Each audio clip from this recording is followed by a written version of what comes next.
I call the Planning Commission meeting for August 14th, 2025 to order, and we'll begin with the pledge.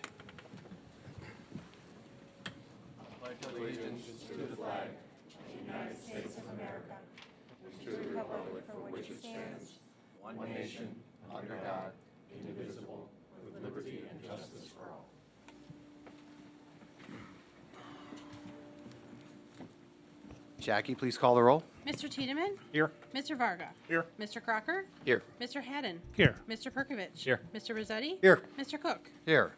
I'll entertain a motion for the approval of the minutes from our regular meeting, July 24th, 2025. So moved. Second. Jackie, please call the roll.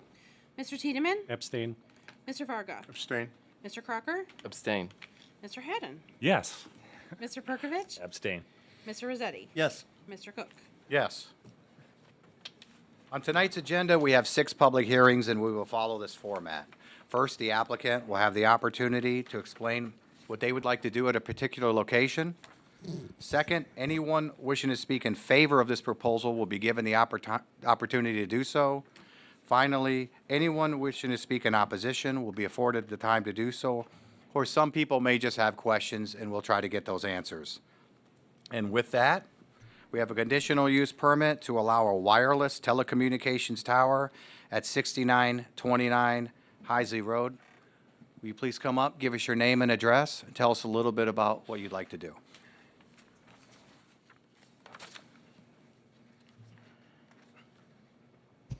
Good evening, Jesse Stiles, President North Star Towers, 2786 Som Center Road, Suite 100, Willoughby Hills. Good evening. It's a pleasure to be back before the City of Mentor. We are pleased to present this project. As many of you are aware, we have another existing wireless communication facility located in partnership with the city on city-owned land, already established. We have worked very closely with the city to also locate this potential project on city-owned property to make a strong effort to improve an identified significant gap in Verizon Wireless's coverage and capacity in the Mentor, City of Mentor. To that end, we're proposing a 190-foot monopole at a municipal fire station on Heisley. There will be a 9-foot lightning rod. Associated ground equipment will be fenced and unmanned. There will be no lighting on the structure itself. The location was worked on very thoroughly with multiple site visits with the fire department and members of City of Mentor staff, and we feel very confident that we've done a very thorough job in collaborating to make sure the location will work for any future plans on the property for the city. And with that, I would open up myself for any questions that you have. Since we've done this once before, I'm attempting to be brief. I know you have a very full agenda tonight, but in no ways do I want it to in any way make you feel I'm not pleased to go through in more detail. Thank you very much. Yeah, just hold tight real quick. Anybody wishing to speak for this proposal? Anybody wishing to speak against this proposal? This public hearing is closed. Kathy, anything from the administration? No, Mr. Chairman, we just have the conditions that we've noted. Anything from the commission members? I just have a question. You said there's no lights on this, no aircraft warning lights? Well, there's none required by the FAA. I just wanted, because there's a lot of traffic. So it's interesting, on the last site that's currently up at 615 and 90, the FAA also did not require lighting, but as a condition of approval, the city required it in the zoning process. I think on that location, there was some thought possibly that with the hospital across the street that there might be some concern, but I do want to reiterate that both locations are not required by the FAA for us to have lighting. I just wanted, because Lost Nation is a pretty close by. Yep. So generally speaking in the industry, anything under 200 feet is unlit. There's very narrow circumstances where a tower shorter than that would be, but generally 200 feet and above triggers FAA warning lighting. Okay, that's all. Thank you. Is there anything else? Mr. Chairman, just want a clarification. According to your design, there is space on the ground to add additional service as well as on the tower, it looks like? Absolutely. We design all of our structures to be able to be what's called co-locatable, so to allow more than the initial wireless service provider that we're building the site for. So it's entirely in our business model to accommodate second and third tenants, and we strive very hard to attract second and third tenants on all of these sites. So it'll help alleviate the need for future towers in the area. Okay, so my question is to the administration, Kathy. The conditions, number 5 says it can only be used for commercial transmission of wireless cellular, but 4 seems to contradict that by saying no new service utilities underground. I'm sorry. So I don't think we have if they added a second service provider to their tower, would they need to come back to this commission? Or are they covered? They're covered. Let me just clarify. The item number 4, when we were speaking about this internally, we actually were just concerned mostly about any utilities that cross over Old Heisley. So if there was any concern, and if there was any possibility, we wanted to make sure that they were underground. And we've also, as with the previous existing site, we've made accommodation in our agreement with the city that if the city has a need to put any municipal equipment on the tower, we're open to that. No further questions. Is there anything else? Mr. Chairman, just a point of clarification for Mr. Stiles. You mentioned the lightning rod being 9 foot. did I I- think that's 4. 4. It was listed as 4, and it's 4. shown as 4 on the Sorry about drawings that. itself. Just want to make sure, because that's Thank you one for of the point of conditions. correction. So what is it then? 9 or 4? I will look at the plans for just a moment here. The plans do show 4, so I just wanted to make sure, because that would be in the record. Keeps it under at 200 feet. 4 foot. 4 foot. Thank you for the correction. Thank you. Is there anything else? With that, I'll entertain a motion. Motion to approve with the 6 conditions. Second. Jackie, please call the roll. Mr. Tiedemann? Yes. Mr. Varga? Yes. Mr. Crocker? Yes. Mr. Haddon? Yes. Mr. Perkovich? Yes. Mr. Rosetti? Yes. Mr. Cook? Yes. Thank you. Thank you very much. Item number 2 on the agenda, we have a conditional use permit to allow veterinarian clinic as a similar use at 8900 Menor Avenue, Unit B. Is that applicant here? Please come up, give us your name and address, and tell us a little bit about what you'd like to do. Hi. I'm up again, a little nervous, a little more people this time. Good. My name's David. My wife and I are both veterinarians in the area, and we would like to open a veterinary wellness and preventative medicine clinic in 8900 Menor Ave, Suite B. It's going to be only wellness and preventative with very minimal or minor illnesses, but any major illnesses, there won't be any boarding, any surgery, or any dental. My wife and I have found that veterinary medicine over the years have become increasingly expensive, and we do understand in terms of chronic illnesses or illnesses in general, but for wellnesses and preventative care, it shouldn't be breaking your bank to keep your pets healthy. For our clinic, we do plan on keeping the floor plan. We're just going to repaint the inside and renovate some of the floors because it's carpet in there, and carpet doesn't go well with animals. I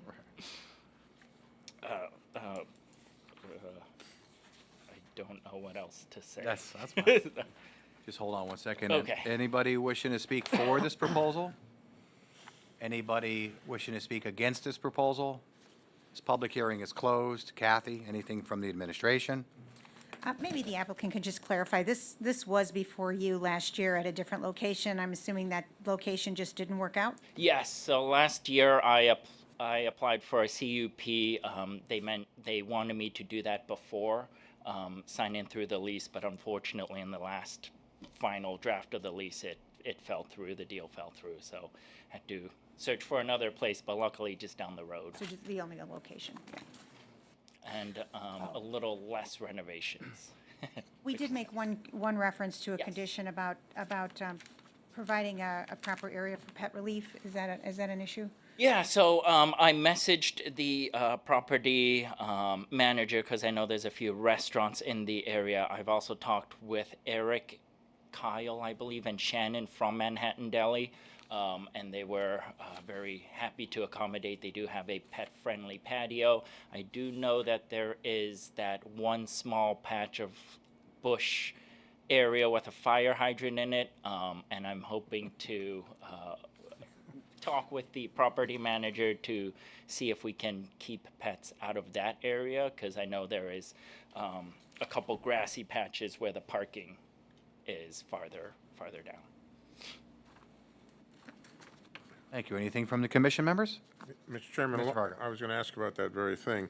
There's space behind the facility. I know that. Is there a possibility of doing this behind the building?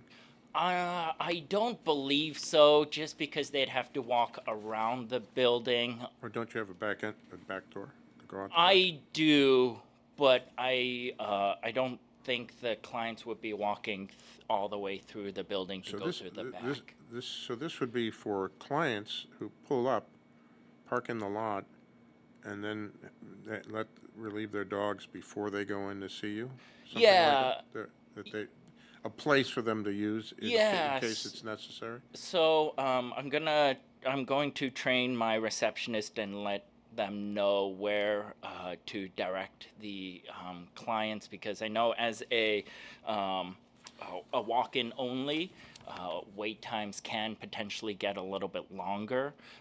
So hopefully directing them to a proper location, or maybe putting up a really low fence or something, or maybe a sign to keep pets off of that area. But the thought is that this would be at some grassy area out in the parking lot. Yeah, so in the parking lot, there's two divides that are grassy Right, areas. we can see that, yeah. And I'm hoping that, Okay, right. that they're going to go in there. It's a little bit tough. They could go in the back, but they'd have to go around Manhattan No, Deli. I was thinking through the building. Oh, I see, yeah. All right, I mean, the sensitivities to the restaurants and to the normal walking path of people. Right. We don't want to create a problem that. Yeah. I talked with Manhattan Deli's owners, and I will work with them to see what we can come up with, and the property the property manager. Okay. But I'm hoping to that they'll just go kind of in the two middle areas and keep that small little square. Hopefully they don't go in that small little square there. Okay. Is there anything else? With that, I'll entertain a motion. Motion to approve with the 4 conditions? Second. Jackie, please call the roll. Mr. Tiedemann? Yes. Mr. Varga? Yes. Mr. Crocker? Yes. Mr. Haddon? Yes. Mr. Perkovich? Yes. Mr. Rozzetti? Yes. Mr. Cook? Yes. Thank you. That's not so bad. Thanks, still nervous. Item number 3, a conditional use permit to allow a service station Sheets at 6010 Heisley Road. Is that applicant here? We're going to take these one at a time, and this is the service station, then we'll do the drive-through, then we'll do outside dining. So let's just stick to the service station portion. We'll kind of go, there's 3 separate agenda items. Thank you very much, and I appreciate that point of clarification. My name is Diane Calta, and I work as Land Development Counsel for Sheets, and I'm here tonight. If you need my address, it's 1001 Lakeside Avenue, Suite 1400, Cleveland, Ohio, 44114, and I'm here with the Sheets team. And could you spell your last name? Sure, I'm sorry. Diane, and the last name is Calta, C-A-L-T-A. And I'm here today with the Sheets team. Everyone can, I can spell their names for you also. Ellen Selle, that's S-E-L-L-E, and she's with Sheets. She's the project manager. I also have the regional entitlement manager, Ryan Balko, that's B-A-L-K-O. And we have our traffic engineer, Judy Bennett, B-E-N-N-E-T-T, with GPD. You have before you a letter that we submitted with our application that overviews the project. And yes, there are 3 conditional uses, the first one being the service station. Just to give you an overview, we're not here tonight for the site plan. It's hard to talk about the uses and not talk about the site plan, but we're going to try and focus on the uses. But you have the site plan up before you. This is on the corner of Heisley and Hendricks. And we are proposing the construction of a convenience store, drive-through services. We have what's called our newest generation single-winged canopy, and it's over 6 fuel pump islands. So those fuel pump islands have 2 pumps on each side. So when we say 6, sometimes people get confused. Is it 6 or is it 12? The islands are 6 islands. You can see them up there on the left, and there are 12 pumps. To give you a little bit of background on the project in general, it is a capital improvement of multi-million dollars. We create approximately 3 dozen jobs. They're typically split evenly between full-time and part-time, and we anticipate if approvals are obtained, construction time is about 6 to 8 months. I think you're familiar with the Sheets at another location in Mentor that was recently rebuilt, but by way of background, Sheets was founded in 1952 as a convenience store by Bob Sheets, and it has grown considerably over the years. Oftentimes I get corrected because I don't have the up-to-date numbers, but generally speaking, there are about 25,000 employees of Sheets and about 750 Sheets locations across a footprint in central and western Pennsylvania, West Virginia, Maryland, Ohio, Michigan, Virginia, and North Carolina. And I don't say that to kind of talk about it in a grand sense, but to say that Sheets, they know what they're doing. They've been doing this for many, many years with many locations, and they have a lot of information that they bring to the site plan before you and the uses and how their drive aisles are wider and their parking spaces accommodate. It's all in the interest of safety, convenience, efficiency, etc. So as far as specific to the service station, I can tell you, you can see where they are situated on the site plan, and that there are 6 of them, 12 pumps. I don't know what else you'd like me to say specifically, but we have outlined in our letter an overview of what we're bringing to the city. We did look at your comprehensive plan with regard to all of these conditional uses specific to the requests before you for the service station, and believe that it fits within your comprehensive plan. You're all probably familiar with the property as having been rezoned very recently to accommodate this use. So I think this is the bookend to a long process of rezoning for this property to be developed. And with that, I'll turn it over to Ms. Selly, and she can talk a little bit about this use and some of the questions we anticipate. But we'll keep it high level, and we're available for questions. Okay. Okay? Hi, I'm Ellen Selly. I'm with Sheets, and I can just kind of walk you through some site plan stuff. Oh, you have it up there. Great.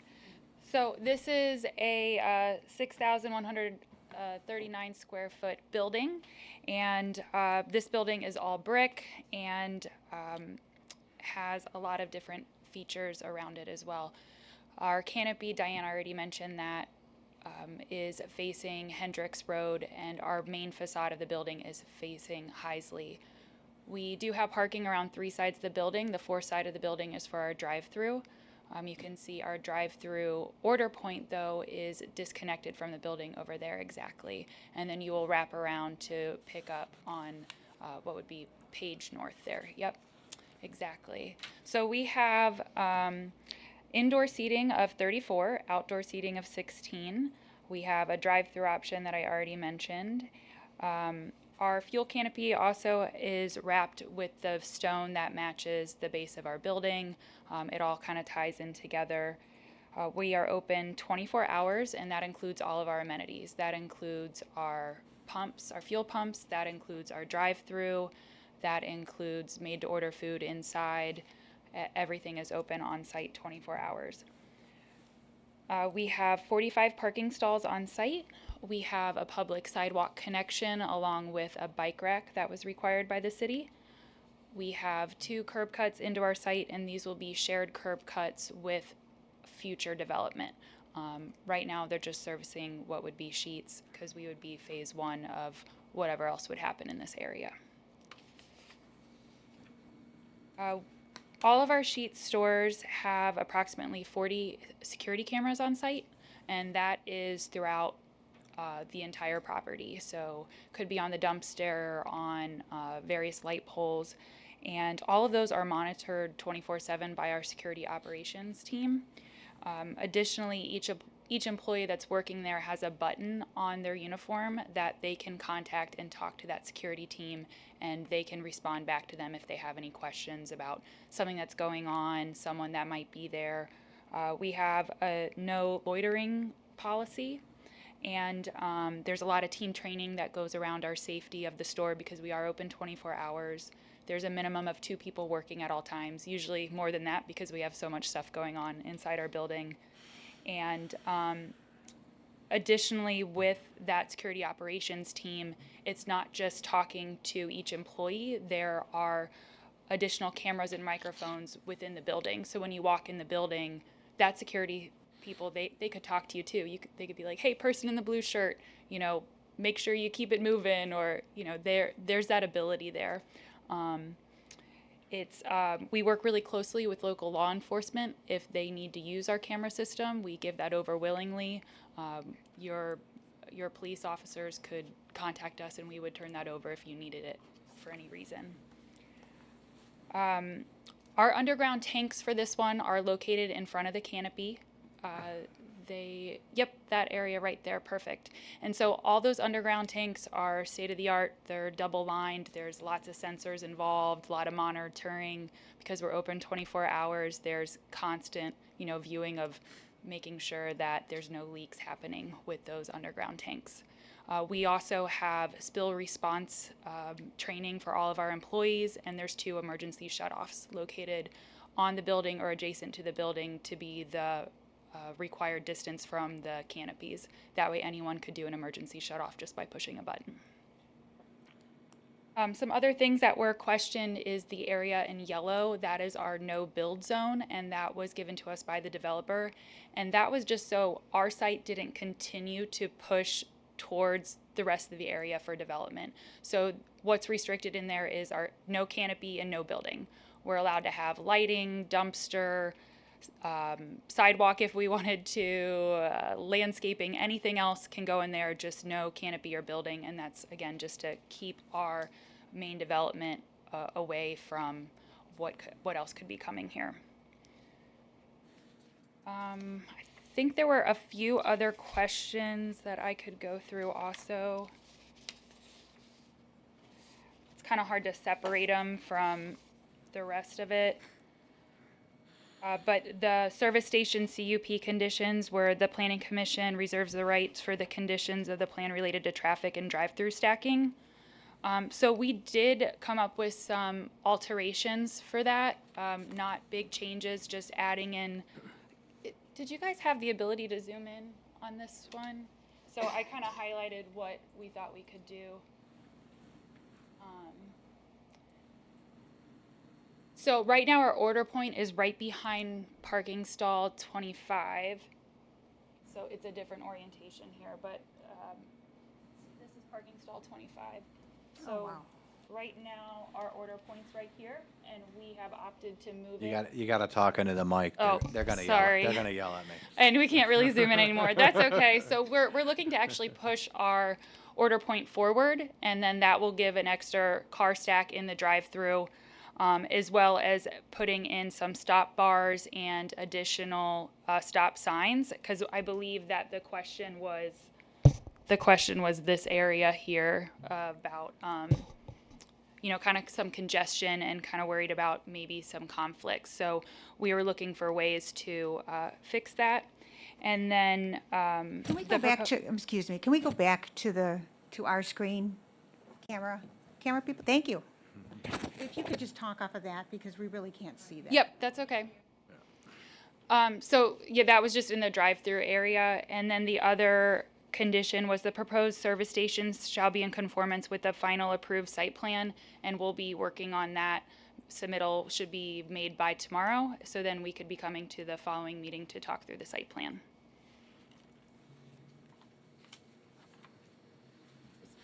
Did we want to talk through traffic then? And then Judy can walk us through the traffic study for this one, so I'll hand it off to her.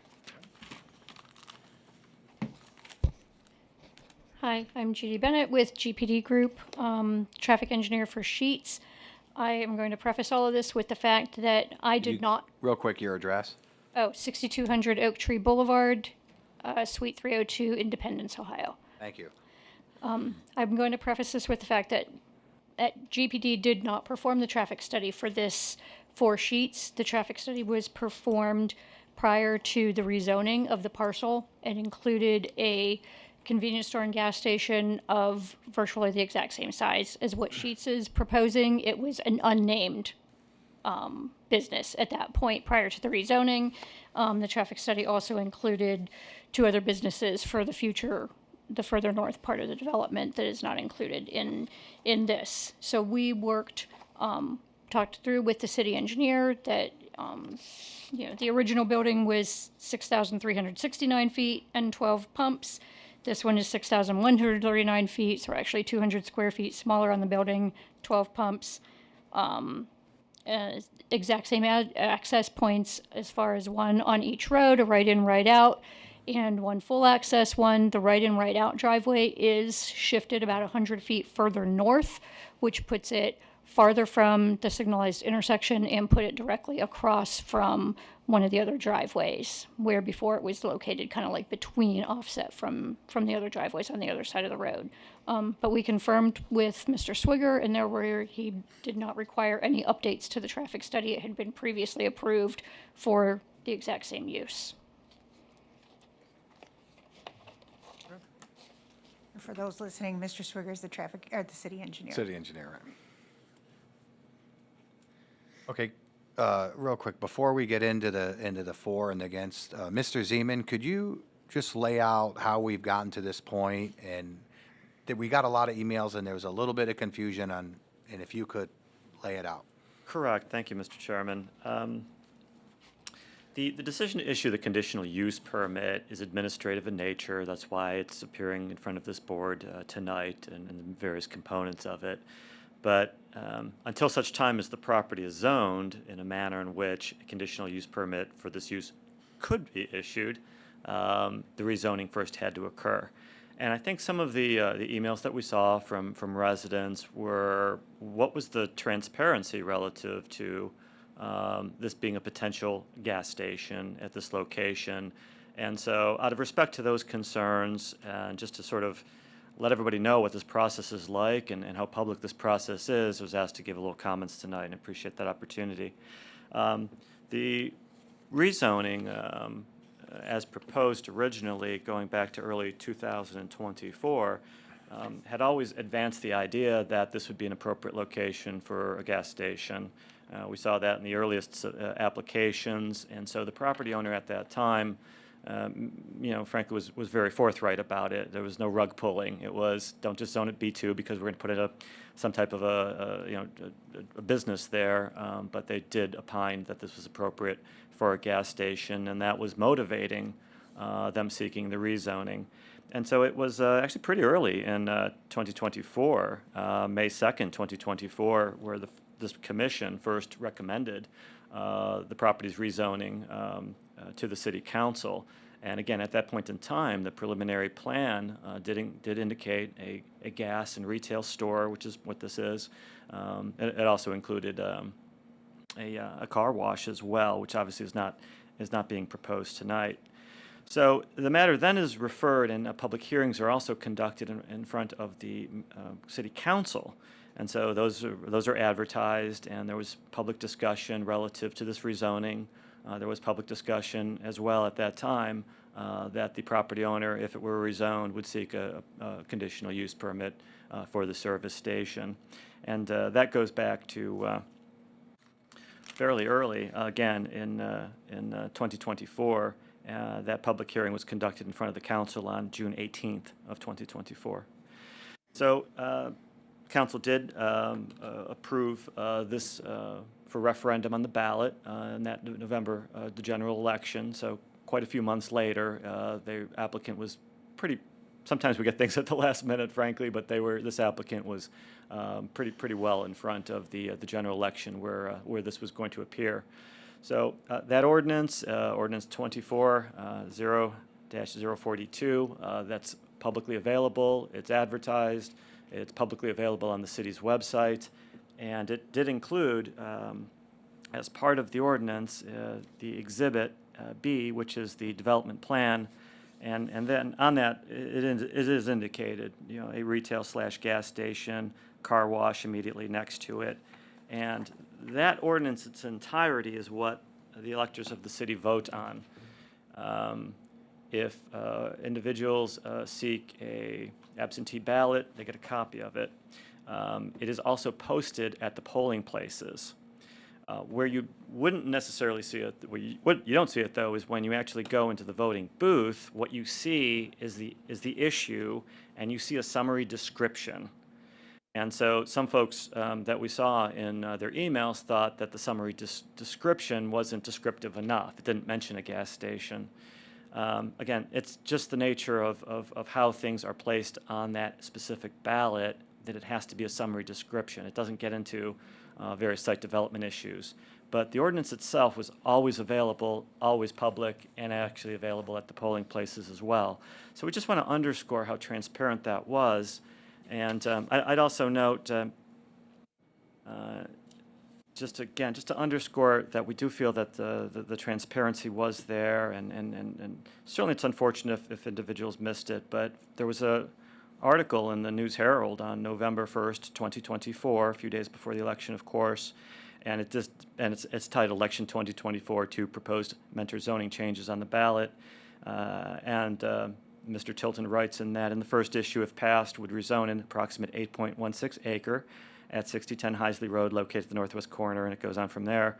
The property owner is looking to bring in a gas station/convenience store similar to a Get-Go or a Sheetz to this location and will require rezoning. Again, just to underscore that information, you know, we feel was never withheld from anybody. It was never, you know, soft sold or anything of that nature, and we do feel it was readily publicly available. So, you know, it's certainly, if any individuals, you know, ever see some type of issue and they have any questions about the ordinance, it's always going to be available on our website. It's a public record. It can always be provided to them. We don't advocate. We don't say yes or no or vote for this or don't vote for this. It's up to the electors of Mentor when we have mandatory referendums to make that decision. And this did pass by a very, very substantial margin, very substantial margin. So, so with that, I'll close. Thank you, Mr. Chairman. Thank you. So is there anybody wishing to speak for this proposal?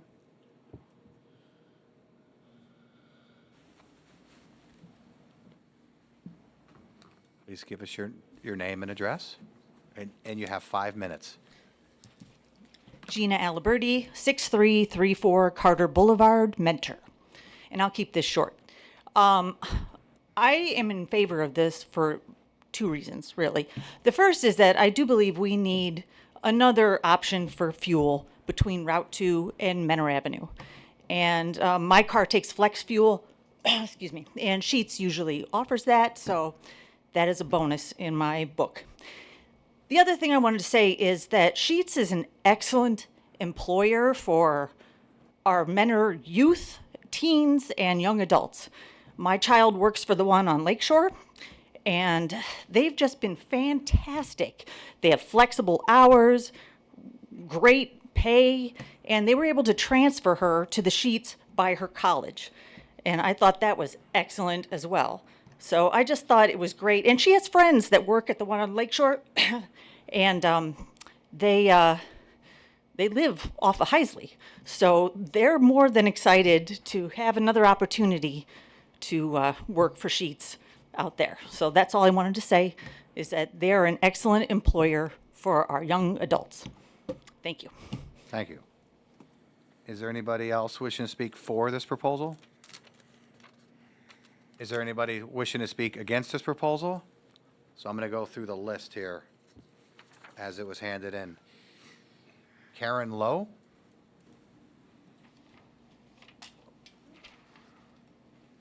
You don't need. My name's Karen Lowe. My address is 6031 North Arden, which is right off of Hendricks.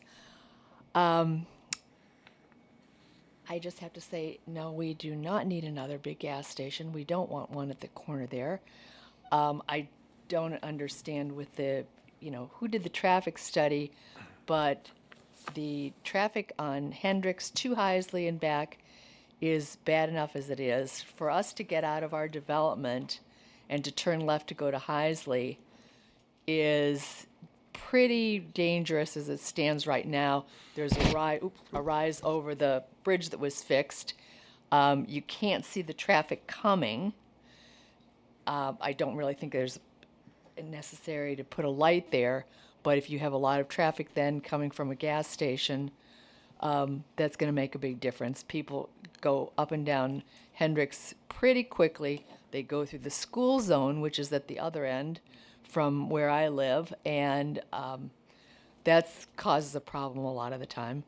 I'm curious as to why the other sheets on 306 has been closed, and I know it did a really good business, and why it has to be remodeled. I don't know if can anybody address that?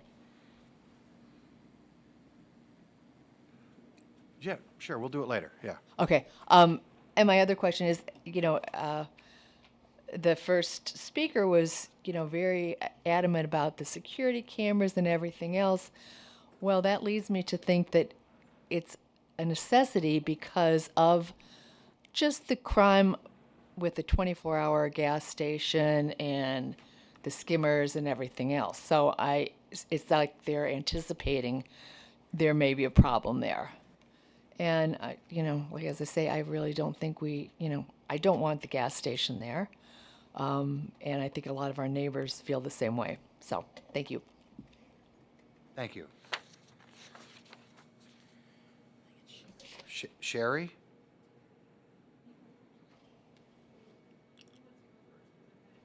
Sure. Come on up, give us your name and address. Are you Jeremy? Okay.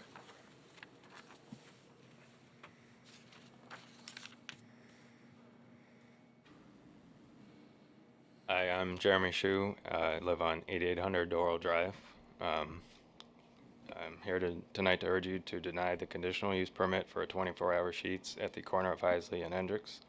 A large 24-hour gas station at the entrance to our neighborhood will bring serious and lasting impacts.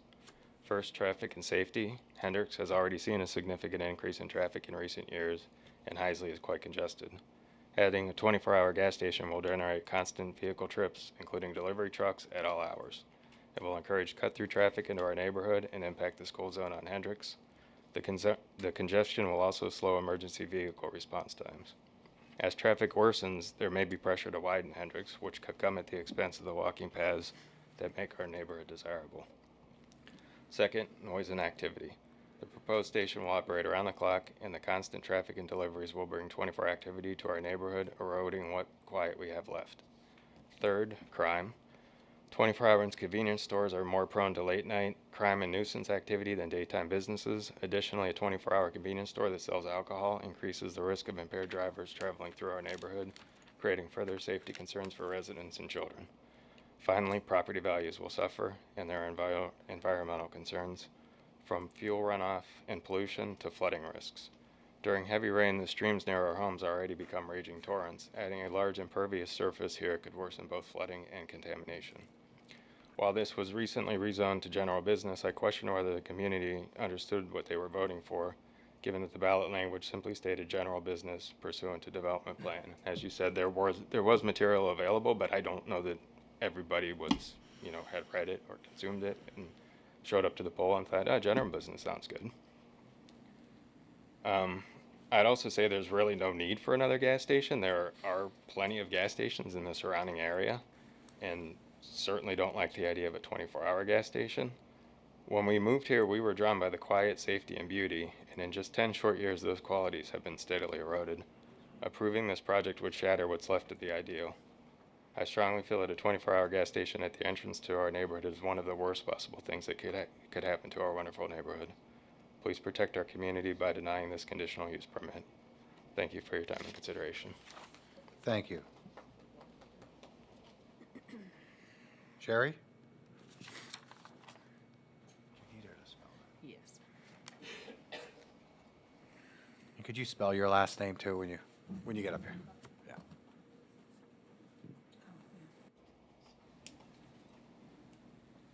My last name is DeSapri, that's D-E, capital S-A-P-R-I.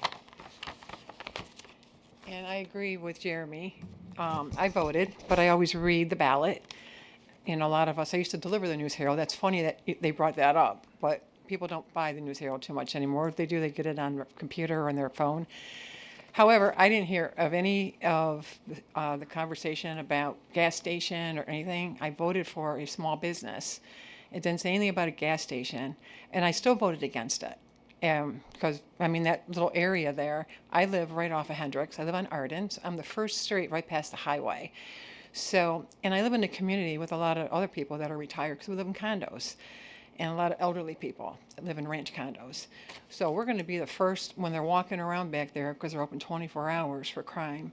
And I also have, my daughter's a police, I can't even think of it right now, a sergeant and not even lieutenant, I don't even know. I have a disability, so I'm kind of, anyway, I don't think it's a good idea because I know a lot because all the police that I have in my family, Sheets brings in people that hang out there. They go up there, they get high. They go to get alcohol. They hang around the parking lots because they can, and they party, and then they go in and get more food. There are going to be cars coming and going. There is this Orchard School, beautiful school, right on Hendricks. And that causes a big delay in traffic, which is okay, because got to get on the bus, they got to come home. But that's on that end. Now we're going to have, whoops, excuse me, now we're going to have at the other end, and I have to go down, you know, people said that, well, you know, we need something closer, the other one's too far away, the one gentleman I was talking to. Well, on the other side of Hendricks, at the other end, there's 2 gas stations, and then there's one right by the freeway. The other lady that lived on Carter, I used to live on Carter for 8 years in Mentor, and I moved out of Mentor because of the congestion. I found a new place that I absolutely love right on Arden, in an area that's not so congested now, but it will be, and I'll be selling my home probably. To have 5 acres, all that beautiful natural animals, hawks, deer, natural resources are there, they live there. To have that destroyed for another gas station because it might be 2 stoplights away, there's one right on the corner, and there's 2 at the other end of Hendricks. I think it's a bad idea. I think that our safety and the safety of the people that live in this area and the serenity that that area currently provides is going to go, you know, crazy. It's just not good. And like I said, my daughter's a lieutenant, and I know a lot more than the average person about what happens. And I know that Sheets is not a good place. And that one on Mentor, who knows what happened to that one on 306? That one that lives on Carter has to go right past that Sheets to get on Route 2. So I don't know why she would come all the way down to Heisley. I think it's a good idea to get gas when there's one right on 306, because I lived on Carter Boulevard for 8 years, like I said, behind Lake Catholic. But it's a lot congested down there. We don't have it by our end, and we think because of crime, because of what it's going to do to the neighborhood, and the traffic flow is a real big deal. Because like the other lady said, you can't. She was my neighbor. I didn't even realize. Yeah, when you're trying to get out now with the bridge, when you're trying to get out of the bridge, you can't see. I mean, I had to beg to put a speed limit sign right there because people coming in there go too fast, but you can't see. And I've noticed an increase in traffic already, I think, because when somehow something got rerouted. So people that didn't know that you can cut through there didn't know it until there was something that happened. Maybe the bridge was out something, and there was rerouting. So because of that, we already have an increase in traffic. So now, if we're going to put 12 pumps, gas pumps in there, and oh my gosh, and then the store, and I didn't realize there's still 12 acres left to be developed. You know what that's going to do? And the guy's like, well, it's only 5 acres. 5 acres for a gas station, 12 pumps, 5-acre parcel. 5 acres. I had 5 acres when I lived in Chardon. I left there to come to live in Mentor.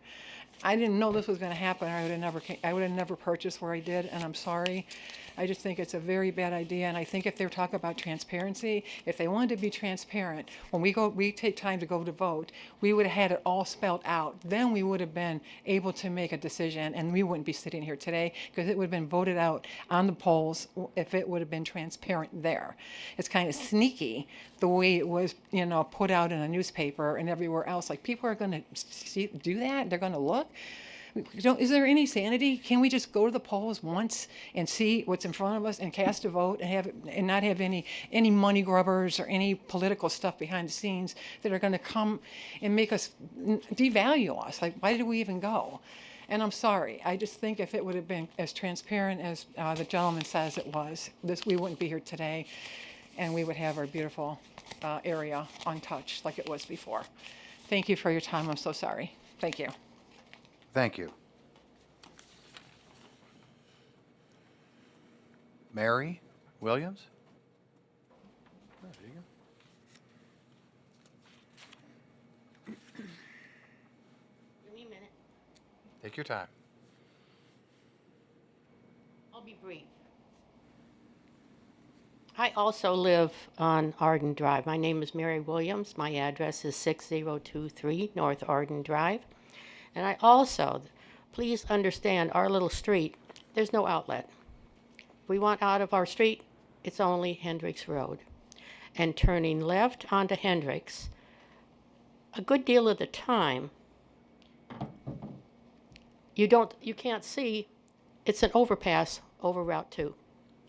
And people come barreling over that. It's 35 miles an hour. These guys are coming using these big, huge pickups. They come barreling over that overpass, and you can't see. You can't see them. There's shrubs there. There's grass that's overgrown. You can't see them coming. So you really just, okay, I'm just going to take a chance. And so far, I've been lucky. But I have one observation about where Hendricks Road goes into Heisley. And you're going to have 12 pumps where the access to those pumps is off of Hendricks, which is a 2-lane road. Right now, in the morning, with the rush hour traffic and the school and all those people trying to get someplace in a hurry, sometimes it takes 2, 3, 4 light turns, light cycles, the stoplights, to get off of Hendricks onto Heisley. Because I know, I go that route 3 days a week, and I want to turn north onto Heisley, and you have to sit through light change, trying to get out. The people that go into those stalls to get gas, they may get in, but they're sure as hell not getting out, because people are lined up and they're mad because they've been lined up for light changes. They're not going to let that traffic away from those pumps. Trust me, they're not going to. So that's my biggest complaint. It's noisy, bright lights at night, booze sold, people congregating. Yeah, that bothers me. But the traffic situation, where Hendricks goes into Heisley, it's going to be one heck of a mess. And I don't think there's been they may have done a traffic study, but they didn't look at just widening the part of Hendricks where it flows into Heisley. Who would pay for that? So that's my beef. Any questions? Nope. Good. Thank you. Vicky Sebring? Welcome. Good evening. Vicki Sebring, 5989 Jane Drive. I have 6 points for your consideration this evening. Number 1, I believe that the traffic study that was done is inadequate. I believe that it does not accurately represent the real-world impact of the proposed sheets. The study was actually conducted in March. I would argue that traffic on Heisley Road is significantly heavier during the summer months due to the beach traffic and also local school breaks. Everybody goes down Heisley to get to Headlands Beach. Furthermore, the study's own data is concerning. A significant number of traffic considerations for the Heisley Road, Hendricks Road intersection were actually given a D rating for design year 2045, which is the lowest acceptable rating for level of service. It indicates that while this development plan might technically meet the minimum standard, it will noticeably worsen an already congested intersection. And it's worth noting the current study for right now, the eastbound north lane, which you're referencing, already has a D rating. So it is acceptable, but it's only going to get worse. Number 2, Sheetz brings significant safety risks to residential neighborhoods. The proposed Sheetz poses direct safety threats to the nearby residential areas.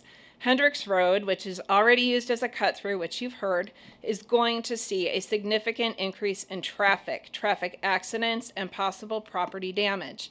Furthermore, residents on streets like Arden, and I'm so glad that you're here, they have limited sight lines, which they have told you, and when pulling onto Hendricks, a higher volume of traffic is going to increase the likelihood of accidents for them. Number 3, Sheetz is going to bring increased crime and a negative community impact.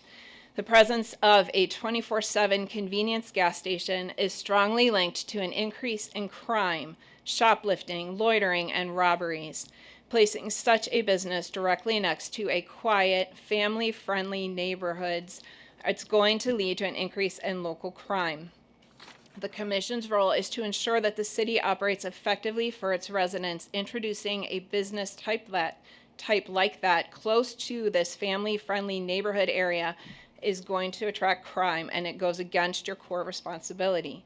Number 4, overlooked competition and economic harm to local businesses. The area is already well served by numerous gas stations and car washes. The goal of urban development should be to support the existing business community, not to introduce new competition that could lead to closures and further vacated retail space. Number 5, the rezoning ballot was misleading and it did not inform voters, and I know you addressed this, but I still feel that the language used on the ballot for rezoning the property was vague, and it failed to inform voters about the specific development plan for a Sheetz gas station. The ballot wording pursuant to development plan and further conditions be approved did not clearly state that a gas station was the intended business. I don't know who's telling voters that you're supposed to research an ordinance on a ballot. I was never told that as a voter. High school kids that are then graduating, they're not being told research your ordinances before you go vote. I looked at the ballot ahead of time. There was nothing on that that told me that I needed to do further research. This ambiguity prevents residents from being fully informed and voicing their opposition during the initial stages. The Municipal Planning Commission should recognize that given the language used on the ballot, and because it was not indicative of a proposed development plan or even an established development plan, those key words would have made a big difference. I would argue that voters were under the impression that they were approving a rezone for a non-specific business, not a specific plan for a 24/7 gas station that would cause further traffic congestion and bring the potential for increased crime to the nearby family-friendly communities. The fact that a map was posted at each polling place is another ineffective strategy to reach the voters. No one entering their voting booth was informed that they should have consulted a map on their way in. The residents' current opposition is a direct result of this lack of clarity, and their concerns should be given serious consideration now. Number 6, the City of Mentor needs to have a multifaceted approach to keeping its citizens apprised of what issues might be directly impacting them. I know that City of Mentor has felt like they've done their duty by notifying the public through the website and providing the opportunity to view city meetings either in person or pre-recorded. But if nothing else comes from this, I hope that the City of Mentor realizes that these methods of communication are no longer sufficient for reaching the Mentor stakeholders, and Mentor needs to explore a multifaceted approach to reach today's Mentor residents. I am here this evening because a simple sign was posted on the actual site of the proposed Sheetz. I would like to suggest that physical notification signage should be required on sites that are up for rezoning or under consideration for a development plan. Personally, I never saw any signs alerting area residents of any previous hearings for that location. I have not met a single person that was aware of the Sheetz coming in. I've heard the city say that they notified people, but I'm here to tell you that the current system of notifying residents is no longer effective. please explore other venues of communication. Thank you very much. Thank you.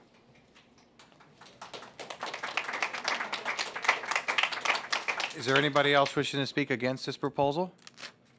Please come up, give us your name and address.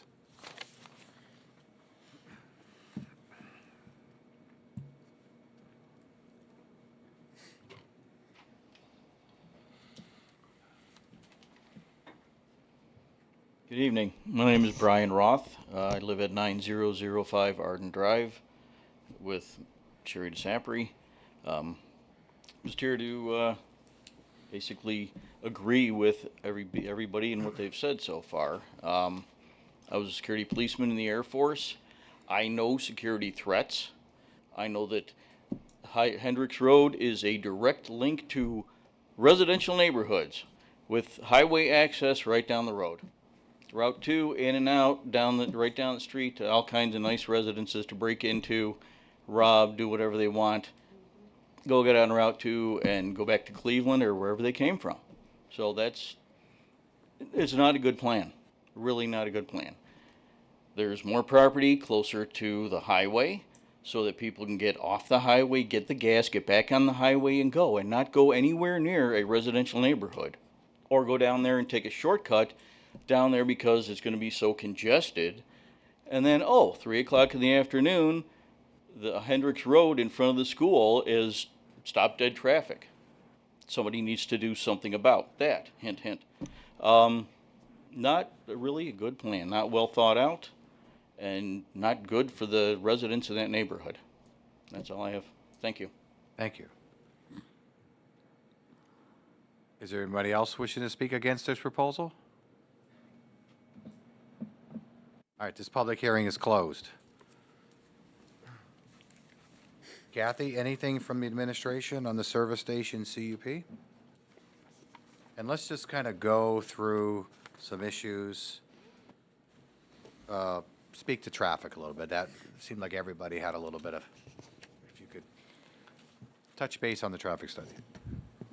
Well, I'm not going to speak for the city engineer. The traffic study was conducted last year as required per the rezone at the time. Not every time a rezone comes before is a traffic study required. In this instance, it was deemed warranted.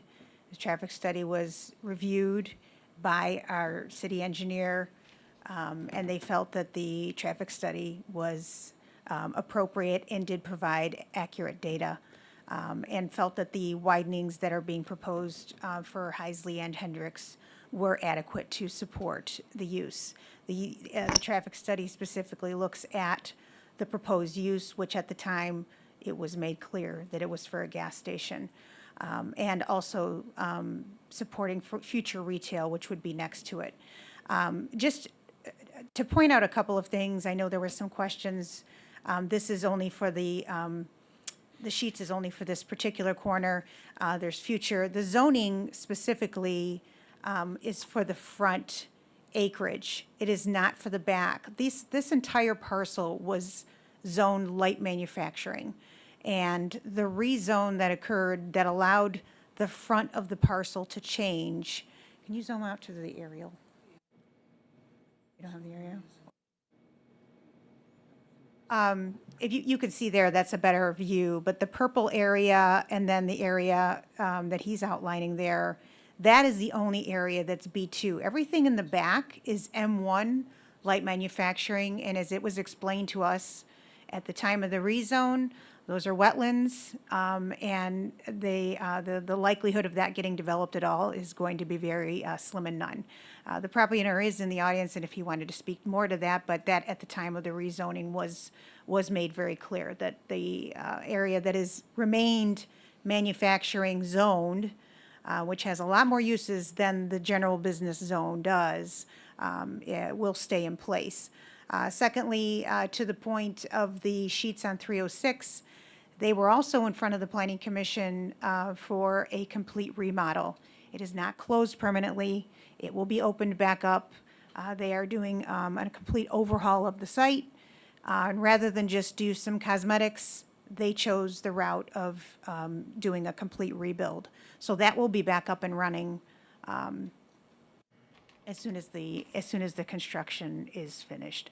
We did speak with our police department. We specifically spoke with the police chief, and he did not indicate that there were any further statistics to support that a gas station would bring more crime than any other retail business in the city, at least in particular with our city. He doesn't have the data that supports that. The zoning that is in place is general business. It is the category of the zoning district. That means that there are a lot of uses that are allowed under that district designation. It's not just one use, it's not just light retail, it's anything in that district. So when it was rezoned to allow for what is in that district and what is permitted in that district. That is the distinction that I think everybody needs to understand and make sure that that's clear.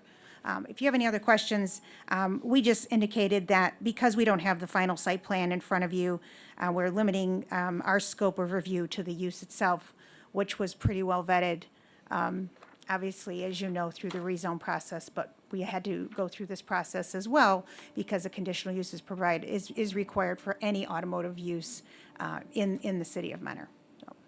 Another issue was the lights. I know we're getting a little bit into a site plan that we don't have in front of you, but could you talk about the lighting and how the city mitigates that issue, you know, the tower lighting and all that? The on-site lighting. Oh, Yeah. well, every new development will require a full lighting plan that we have to review. We also have to review as it relates to the property lines. So when the final site plan comes through, and even into the building permit process, the lighting plan will be vetted and further evaluated to make sure that it is appropriate and does not violate. We have certain standards within the code that the lighting has to adhere to, so. But yes, we will further vet the final site plan at that point in time. We're strictly really restricting our review. This tonight was for the use. One other thing, the traffic light and how it cycles and whatnot, could you talk about how that could get affected by a future review on a site plan or I know we're diving into the weeds here, but. Well, I'm not a traffic engineer. I can't really speak to that. I mean, they do have a traffic engineer here. Maybe they want to speak to it. You know, this is a major intersection. This is a major road in the city. You know, I can also speak as a Mentor resident. I mean, I live near a major intersection in the city, and I deal with traffic myself. So, and I'm right by a fire station, and when any of those fire trucks go through that light, it trips them, and then it gets them out of cycle for a good 20 minutes, and so it messes up traffic, and everyone's stuck, and you know, so I can't really speak to the traffic lights per se. Again, so I'm not going to pretend I'm an engineer, so that will be further discussed at the time of the final site plan. Mr. Chairman, Yeah, thank you. do you have the Google Maps photo available of this area? And if the applicants could come back up, because I think we're going to start firing some questions away as well, so.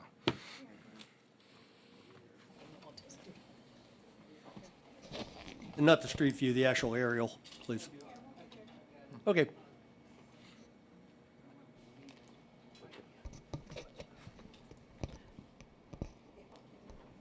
While we're doing that, can I just mention a couple of things that have come up so far? Absolutely.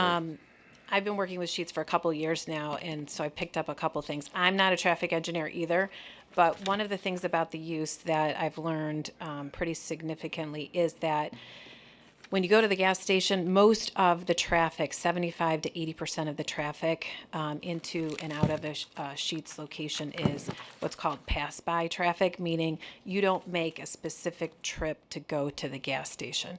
You may be going to work and you stop on your way to work to get gas. You may be coming home from work. You may be going on a trip. So it doesn't generate new traffic. It takes traffic that's already existing on the roadways and brings it in, you fill it for gas, you grab maybe something to eat, and you're on your way. The remodels, just to let you know, Sheets is as a company, 10 to 15 years, they remodel all of their sites. And when that means remodel, it actually means rebuild. They take the tanks out, they take the buildings down, and they completely redo the site. And our site selector, Owen Wolf, is not here tonight, but he usually speaks to that, and he'll tell you it just depends on the market that you're in. Because of the weather in the Cleveland market, it's between 10 and 15 years, but it's usually closer to 10 with the stores in our location to have them rebuilt. So that's what's happening with the 306 location, and it's across the board and their footprint. As far as the stormwater, all of it's going to be maintained on site, and you saw the site plan up there where there's going to be that retention basin to maintain all of that on site, and that's going to be for the full location. I think there was some question about the acreage. We're at about, I think, correct me if I'm wrong, about 3.5 acres for the Sheetz site. And again, Sheetz typically likes to have larger sites, not to subsume the entire site, but to be able to have a site where you can have large drive aisles and the parking is sufficient and you can get around the site safely and you can landscape it and buffer it and do all of those things that allow you to, with additional space, you can do those things, which I think are to everyone's benefit.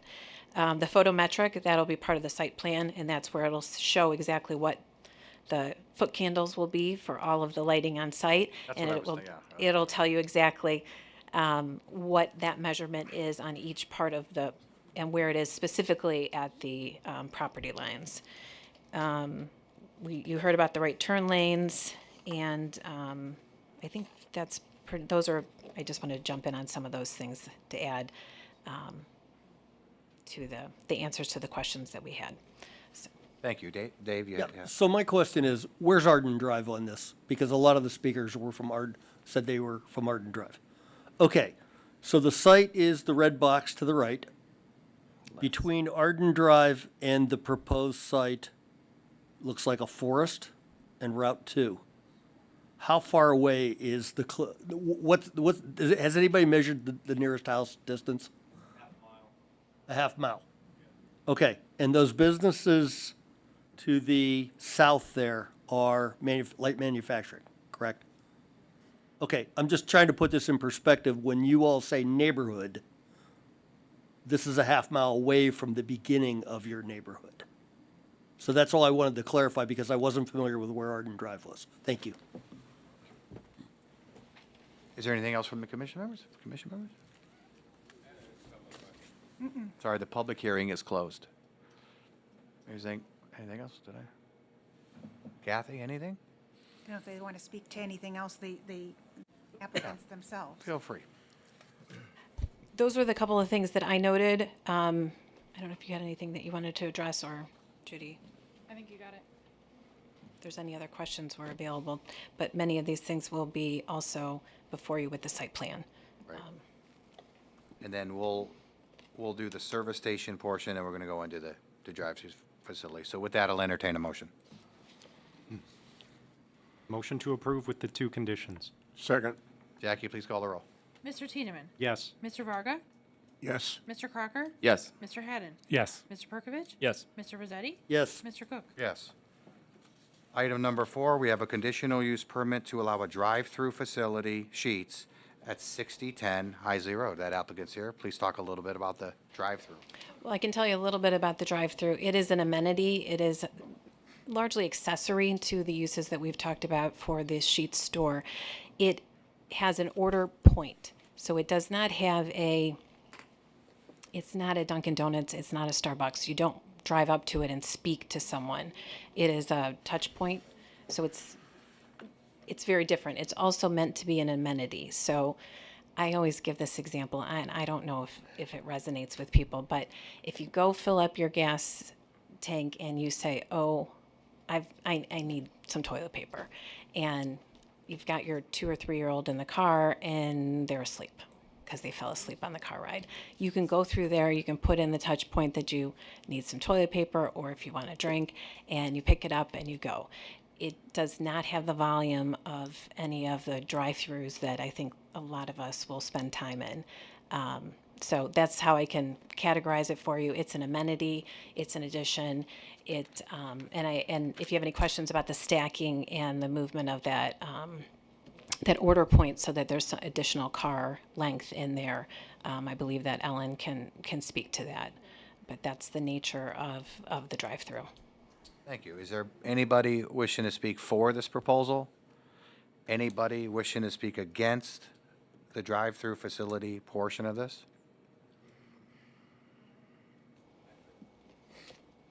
Yeah, sure, please. Ladies first. Ladies first. Please give us your name and address. My name is Barbara Manzo, and I live on North Arden Drive.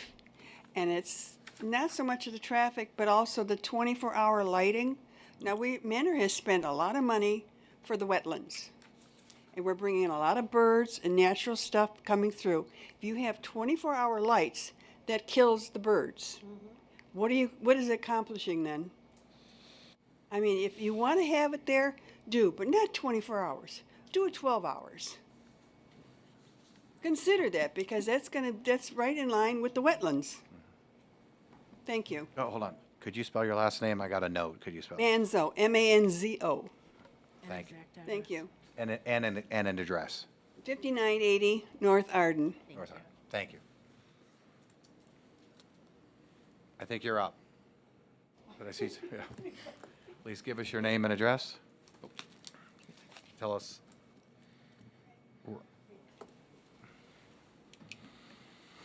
Jeremy Shu, 8800 Doral Drive. So I guess I had a couple of questions since I couldn't ask them for the last Sure. one.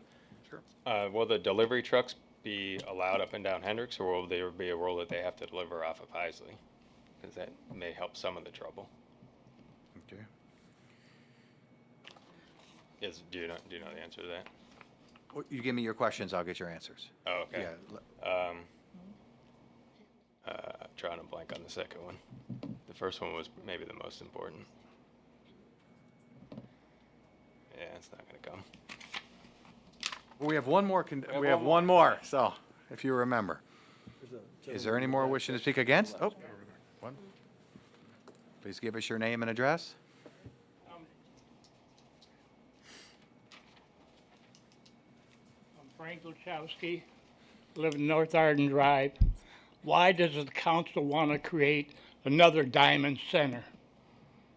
Yeah. Why do you guys don't drive on Hendricks? I know that. Because you guys don't want to create another Diamond Center. That's all I got to say. And I'm holding the council, you guys, all of you, accountable for the crime. That's all I got to say. Is there anybody else wishing to speak against this proposal? May I ask a question? Sure, come on up. Oh, here we go again. When you were talking, You got to get into the mic here. Under the mic, please. Yeah. when you were talking and giving an update at the studies that have been done, you mentioned an expansion of Hendricks. Widening. You did. It's a widening, for where they're going to enter in. How many lanes? This will come out in the final site plan. I don't have the specific information, and maybe Ellen Selly can speak to that, but it is a widening there so that when the traffic goes down Hendricks, they can move in. Whoever's speaking needs to come to the microphone and speak. I can't hear you. How many lanes are we talking? We've got 2 right now. No, okay, we'll answer that question. If you could sit down, we'll answer that question. The chairman will bring up the applicant to come and answer that question. Hang on. Is there anybody else wishing to speak against this proposal? This public hearing is closed. Could the applicant please come up? Got a couple questions. 1, delivery trucks. Delivery trucks, as long as they're allowed on Hendricks Road and Heisley, and I believe both of those are trucks routes, then our driveways are designed for trucks to enter and exit both drives.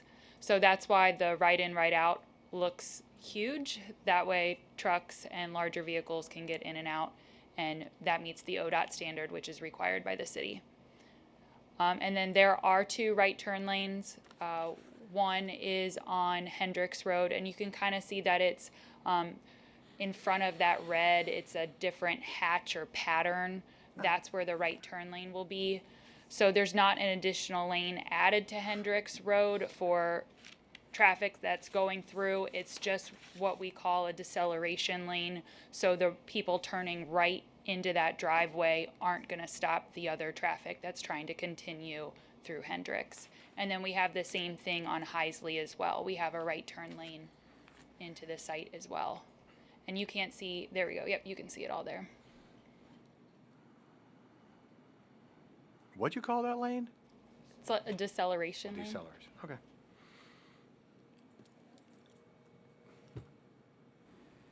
All right, Kathy, do you have anything on the drive-through portion? No, we have one condition that's been recommended, and obviously we'll vet through more of this through the final site plan. Thank you. Anything from the commission members? Mr. Chairman?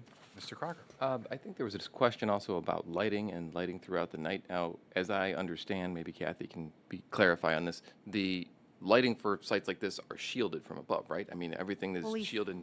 fully and shielded. Fully shielded, so that you will not have light pollution going up into the air, no matter Correct. what time it is. Okay, just want to make sure Correct. that was clear. Yes. Is there anything else? With that, I'll entertain a motion. Motion to approve with the one condition. Second. Jackie, please call the roll. Mr. Tiedemann? Yes. Mr. Varga? Yes. Mr. Crocker? Yes. Mr. Haddon? Yes. Mr. Perkovich? Yes. Mr. Rozzetti? Yes. Mr. Cook? Yes. Item number 5, a conditional use permit to allow outside dining and/or drinking sheets at 6010 Heisley Road. Could you come up, talk a little bit about the outside dining and drinking? Yes, hold on one second. Do you have a picture? Yep. Okay. Let me just, okay. There is some outdoor dining. What do you have up there? Let's see. Can you zoom in? Oh, for that. I think if you go to, Yep, that's it right there. okay, so we have, there should be 3 4-tops and 2 2-tops. So if you're looking right where that, yeah, right, those are the 2 2-tops, and then you've got, that would be 3 4-tops. And they, if you do, or if you're able to, They're big enough.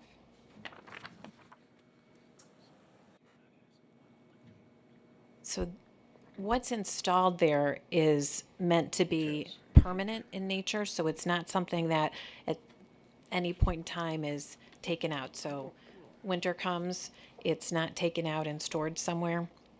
Sometimes you'll see furniture that's stored at the end of the evening or something like that. This is meant to withstand 24 hours a day, all the weather that you can imagine in the area that we live in, snow included. The umbrellas are permanent, and if you are able to zoom in over here, you can take a look at what I think they're aesthetically, they fit within the architecture. It's not a large area of outdoor dining. Again, it's just an accessory or amenity so that if you wanted to sit outside and have something to eat, you could do that. So it doesn't spread. It's not like I could take a chair and move it around the corner or anything like that. Where it is where it stays. Thank you.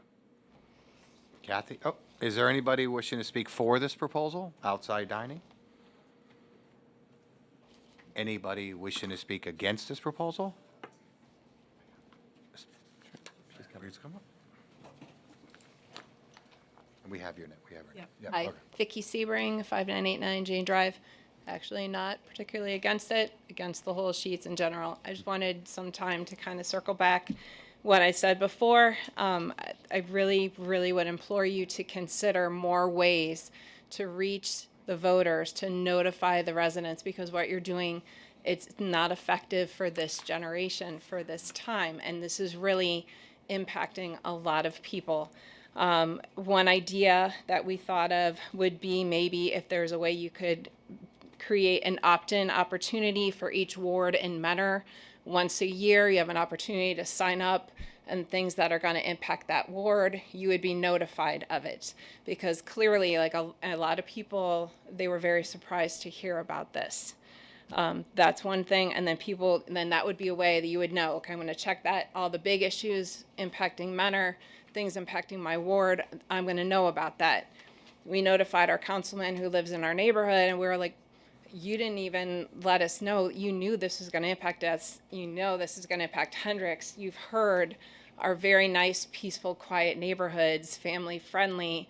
Hendricks, it has gotten worse in the past decade. It's just going to get worse now. So we just really would appreciate some sort of exploration on how to reach voters, how to get issues out. If someone would have done, knowing that this was going to be a controversial issue, a citywide mailing, everybody would have been in the know, and then maybe they would have done more research, or if you could have said gas station. So I would just really encourage you, because we have this whole new generation of voters, you have senior citizens, you've heard from these people on Arden, it's going to really impact them. I just really would appreciate you guys exploring some more ways to get information out. All right, thank you. Thank you. Is there anybody else wishing to speak against this proposal? This public hearing is closed. Kathy, anything from the administration on the outside dining? We have 6 conditions noted. Anything from the commission members? Mr. Chairman? Oh, I'm sorry. Yeah. One of the conditions, number 2, was our typical that we normally have for outside dining, which is the removal of the tables and chairs during the winter months and stored inside or off-site.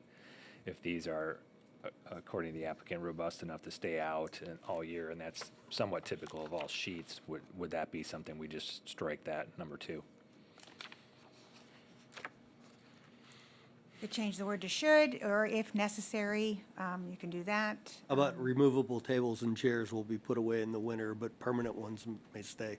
Thank you. That was going to be my question on that condition. And also to add that we will have the bollards. That's number 4. 5. I'm sorry, 5. Thank you. Mr. Chairman, I have just a clarification. When the conditional use permit is for outside dining and drinking, we're not talking about alcoholic beverages. No, we're not. So there's no consumption of alcohol on any of the property? Correct. Legal consumption on the Correct. Exactly. Is there anything else? No? With that, I'll entertain a motion. Motion to approve with 6 conditions. Second. Nope. The second condition being adjusted, the language being adjusted to deal with permanent tables and chairs. I think we need more than that. Why don't you tell her? It's your idea. Okay, no. Outside, temporary outside temporary outside. Add the word temporary outside tables and chairs. Shall be put away during winter Right, months. and then the rest of it can be fine. We have it? Yep.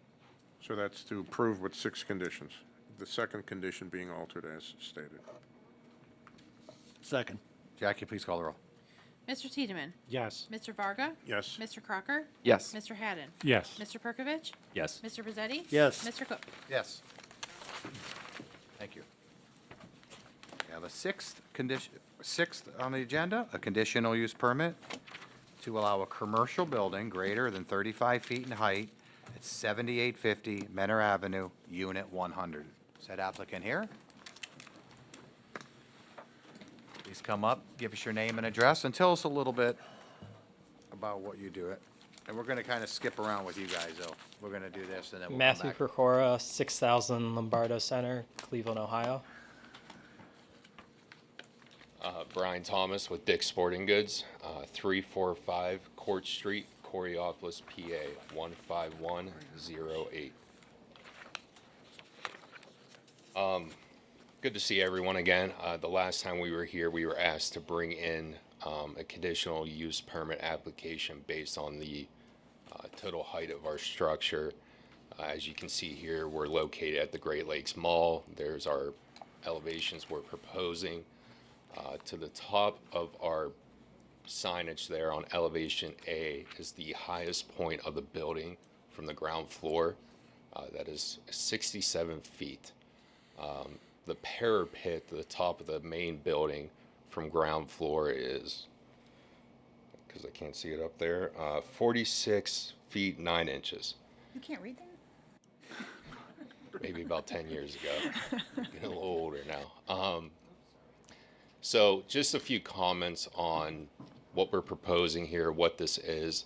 So this is our Dick's House of Sport. Just to clarify, it's our new concept that we're rolling out throughout the country.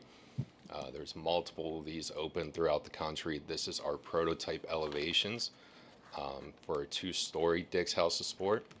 And to give a little background on why the building's so high is, one, to achieve the internal clear heights on the sales floor, to give the proper presentation to the consumer. And two, we had to raise the parapet to block the screening of the RTUs. I don't have much else on the actual building height, but I'm open to questions. Thank you. Yep. Is there anybody wishing to speak for this proposal? Anybody wishing to speak against this proposal? This public hearing is closed. Kathy, anything from the administration on the conditional use? We have no objections to the proposed height increase, and we have 2 conditions noted. Anything from the commission members? Mr. Chairman, Mr. I'm Hack. just curious, what's the height of the existing Dick's parapet? Do you have any idea? That is a phenomenal question. I don't have it off the top of my head. I'd have to go back to the office and look. All right, I was just curious how much higher this one was going to be. I'm sorry, I don't know. Thank you. I can Nice- get that information. Nice try. But Is there anything else? With that, I'll entertain a motion. Motion to approve with the 2 conditions. Second. Jackie, please call the roll. Mr. Tiedemann? Yes. Mr. Varga? Yes. Mr. Crocker? Yes. Mr. Haddon? Yes. Mr. Perkovich? Yes. Mr. Rozzetti? Yes. Mr. Cook? Yes. You guys could sit down. We got a couple things to go through here. Under old business, I'll entertain a motion to remove from the table a preliminary site plan of a car wash, Clean Express Auto Wash at 9361 Matter Avenue. Is that up? Oh. That's a motion. So moved. Second. Jackie, please call the roll. Mr. Tiedemann? Yes. Mr. Varga? Yes. Mr. Crocker? Yes. Mr. Haddon? Yes. Mr. Perkovich? Yes. Mr. Rozzetti? Yes. Mr. Cook? Yes. All right. You got the floor. Good evening. Need my name again? Joe Bertucci, B as in boy, ERTUCCI, 13375 National Road Southwest, Etna, Ohio, 43068. And I'm Jordan Burns, 3201 Enterprise Parkway, Cleveland, 44122. Counsel for the applicant. Thank you, Commission. We're back in front of you this evening.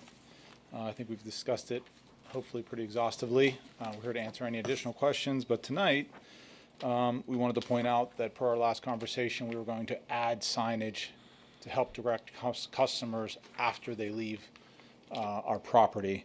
You'll see on the northwest corner of the property, we're proposing a few signs directly exiting the wash bay straight ahead for customers as they're waiting to exit the tunnel. You'll see an exit sign with an arrow pointing towards the driver's left, which would promote customers leaving towards the west side of the property. And then at a stop sign before you leave our site, there's additional signage that would point or direct customers with a left arrow towards Mentor Avenue and a right arrow towards Heisley. This is to hopefully address the concerns of and direct the majority of the customers to the adequate drive aisles on Walmart's property to Manor Avenue, and then north and then east towards Heisley to use the drive aisles that are adequate to get to the customers to these signalized intersections and the future right in, right out, or the pork chop exit on Menor Avenue. Look, there it is. We've added the sign, we've added that signage where we submitted that the following day after the planning commission, I think it was July 25th. We didn't hear comments, so I'm hopeful that the signage was adequate. We are happy to work with city staff to make sure the signage is appropriate aesthetically, size-wise, location. We're happy to work with you on that. Thank you. Welcome any questions. Kathy, anything from the administration? Just two things. We were satisfied with the proposed signage, feel that is adequate.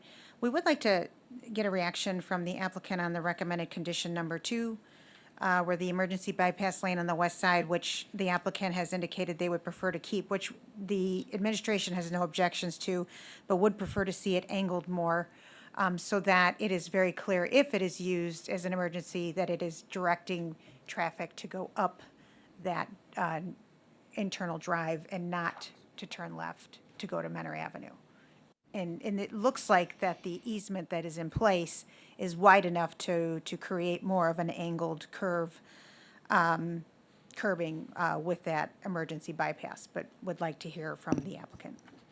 All of that is correct, and we are willing to adjust the radiuses so that the customers are directed towards the north, directional north in the Walmart drive-out. Anything from the commission members? Yeah, Mr. Chairman, I have just a question, and this is something that, I apologize, I never brought this up earlier, and I'm not asking you to change, but where the vehicles exit the wash, where they spit out of the wash, you have from the left, you have your incoming traffic. It looks like that's about 25 feet? Okay, so there's plenty of, I don't know, you put your arrow, your match marks right over top of it, so it's But I mean, it's adequate room, so somebody put it in gear coming out of the wash is not gonna T-bone somebody coming in? It is, I'm sorry, I didn't hear the measurement. 28.9. Yeah, thank Oh, you. 28.9, So, okay. yes, we made sure usually we make sure there's ample room for a customer to be able to pause if a vehicle is coming Okay. and then be able to exit. And just so we're clear, if a vehicle does have to stop, there are sensors in the building that stops the wash, so a car will not hit someone from behind. If they are stopped at the tunnel exit, it completely shuts the wash down and a siren goes off and notifies the staff. Somebody gets an extra clean car then. Right. Is there anything else from the commission members? Mr. Chairman? One of the conditions was the color of the brick to match more closely to the neighborhood. Have you guys taken a look at that? I have. Okay. It may have added questions than an answer. So I drove around the immediate area of the property, well, all of Menor Avenue, but specifically the immediate area. And immediately to the north would be what I believe city staff was recommending, and immediately to the east, which would be the Speedway, which is sort of a lighter red brick. The older thrift building immediately to the north, which is a little bit different red color brick than the Speedway. And then immediately to the west is Walmart, which is gray, and an off-white, which almost identically matches our building. Just, I don't know their color scheme, but we do have a light brick and we call it iron ore brick, which looks like those. So that would look almost identical to the Walmart, minus their blue. We have brown Nichiha, which is very similar, almost identical to the Starbucks immediately to the east. So the Starbucks brick, although they use split face brick, you can see they have a, I'll call it an off-white, a light tan, and a gray. Again, that is our brick color. We use an iron ore and an off-white brick, our all-block building. And then we have I don't know the color of their Nichiha, but that's where their Starbucks sign is. Our Nichiha siding is almost identical in color. So we believe that our brand actually coincidentally fits in with the immediate neighbors, and two of them having a gray-brown tone. I do respectfully understand the staff did mention a red brick tone, but when we drive around and I see the pictures, I feel like we do fit in actually quite nicely. Our customers are used to our brand. We keep up with our property, and so we're very proud of it, one, but two, it is a recognized brand, so when customers are driving on a road like Menor Avenue, they're able to identify that that is a Clean Express Auto Wash, which is important because we have members. And that every facility, they can go to any location in any of our portfolio. And so if they can recognize that it's a clean brand and they can utilize it, they can use the one up near, which is also Menor, but on Munson Avenue, or the one here on Menor Avenue as a member. And if they can identify that, that's value to the customer. So I almost was, when I drove, it's not clear the direction that there is a consistent aesthetic, and I didn't see it in the ordinance, and I say that respectfully. Understand that. Is there anyone else? I would just add to that discussion that I don't necessarily have a problem with the color of the elevations as shown relative to its use and location. But I do have one question. On sheet C5, we had it up on the screen. It may still, yeah, there, it's still up on the screen.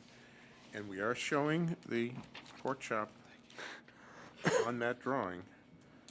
I'm not sure whose responsibility it is to produce it. Walmart, it's going to be Walmart's responsibility? And we are Mr. Bertucci was kind enough to give us a better contact, because our first efforts have failed, but we have a more direct contact, and we're working to get a hold of the right person, so. Because It's not their property. Based on, I understand it's not their property, it shows up on the drawing. We all know that we want that to be there, but I don't want it just to disappear, you know, after the meeting into It's on the administration to make sure it gets back. okay, that's all I asked. Thank you. And this is only a preliminary site plan. Correct, Right, we'll see a final site plan and architectural review. right. And we did use the word should, so if you want to even strike that, that's why we used that word, because this was not an architectural review, so. Right. I had another question, it's just for information. Is this property owned by the applicant, or is it owned by Walmart? I mean, is Walmart the landlord for this property, or will you own it outright? We will not own it, and Walmart does not own it. It's owned by a separate entity. We will lease the property. There are easements that allow access to and from with Speedway and Walmart. That's why they've been involved. Yeah, and I was just thinking about this relative to the pork chop and any off-site developments as to who was the landlord. Was it Walmart? If it was Walmart, it'd be easier to negotiate or deal with. But that's fine. I just wanted to know. Thank you. Thank you. Is there anything else from the commission members? With that, we'll entertain a motion. Motion to approve with the 8 conditions. Second. Jackie, please call the roll. Mr. Tiedemann? No. Mr. Varga? Yes. Mr. Crocker? Yes. Mr. Haddon? Yes. Mr. Perkovich? Yes. Mr. Rossetti? Yes. Mr. Cook? No. Thank you. We'll see you back. Thank you. Thank you. Yeah. Item number 8, under old business, I'll entertain a motion to remove from the table amendments to the Menor Code of Ordinances. So moved? Second. Jackie, please call the roll. Mr. Tiedemann? Yes. Mr. Varga? Yes. Mr. Crocker? Yes. Mr. Haddon? Abstain? Mr. Perkovich? Yes. Mr. Rossetti? Yes. Mr. Cook? Yes. Kathy, let's talk short-term rentals.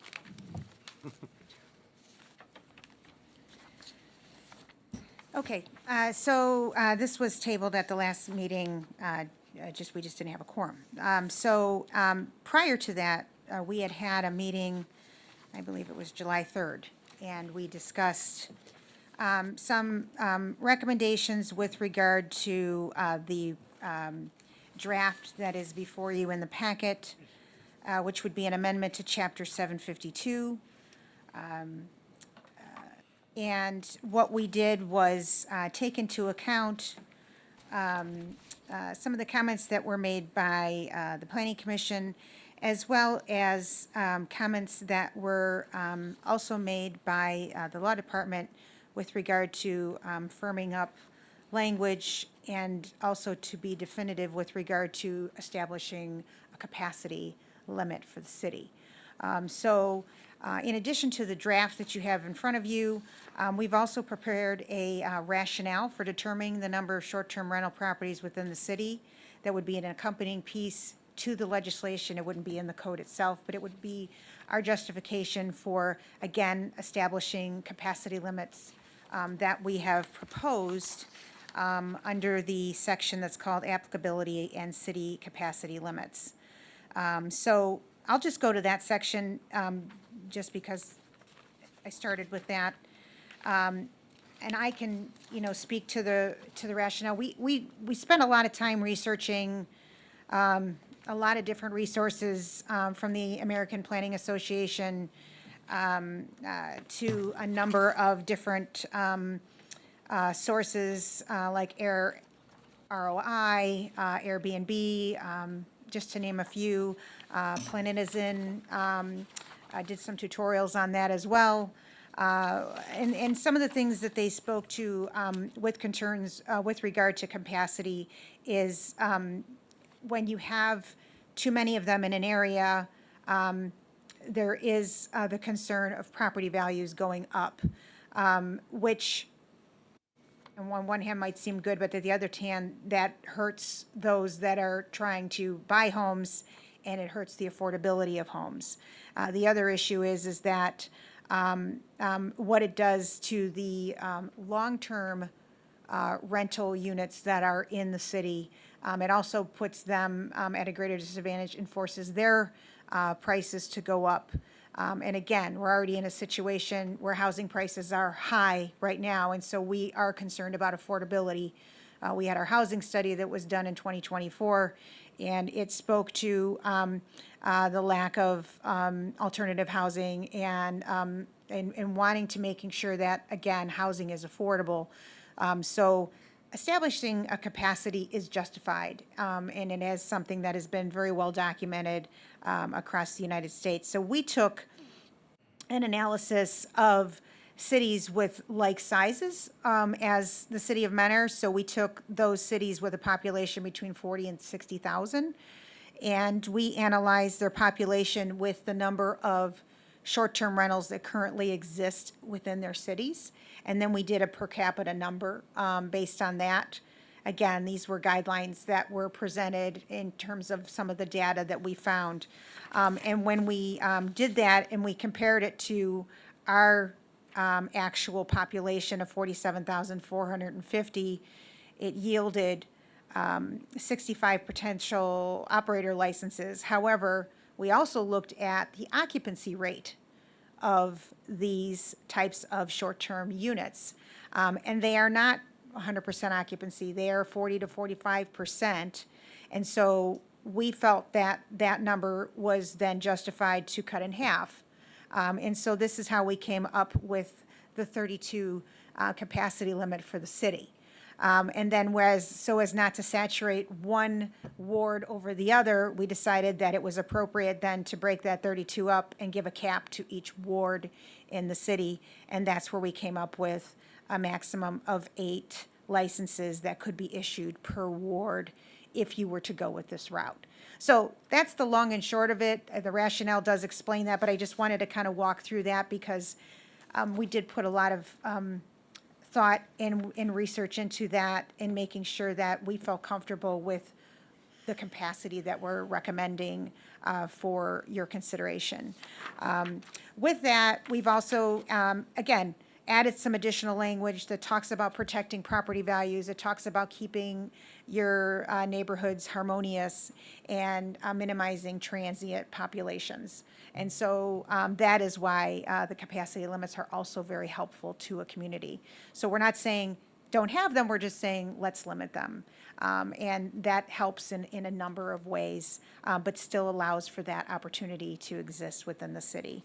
So in keeping in mind with some of the specific recommendations that the Planning Commission made at that meeting, we removed the word caretaker and we put in property manager. And I will point to on page 3, it was mentioned about the concern about, the 30-minute drive to changing it to 30 miles. If you go to 30 miles, it actually increases your drive time. And so we were concerned about that. We really don't want to make it any further than necessary. So if you were really intent on, and using a mile marker versus a point in time, then maybe reducing the 30 miles, because we felt that 30 miles would actually translate into a further distance. So that was our recommendation, to keep it as is, but if you wanted to tweak that further, we would certainly be open to that.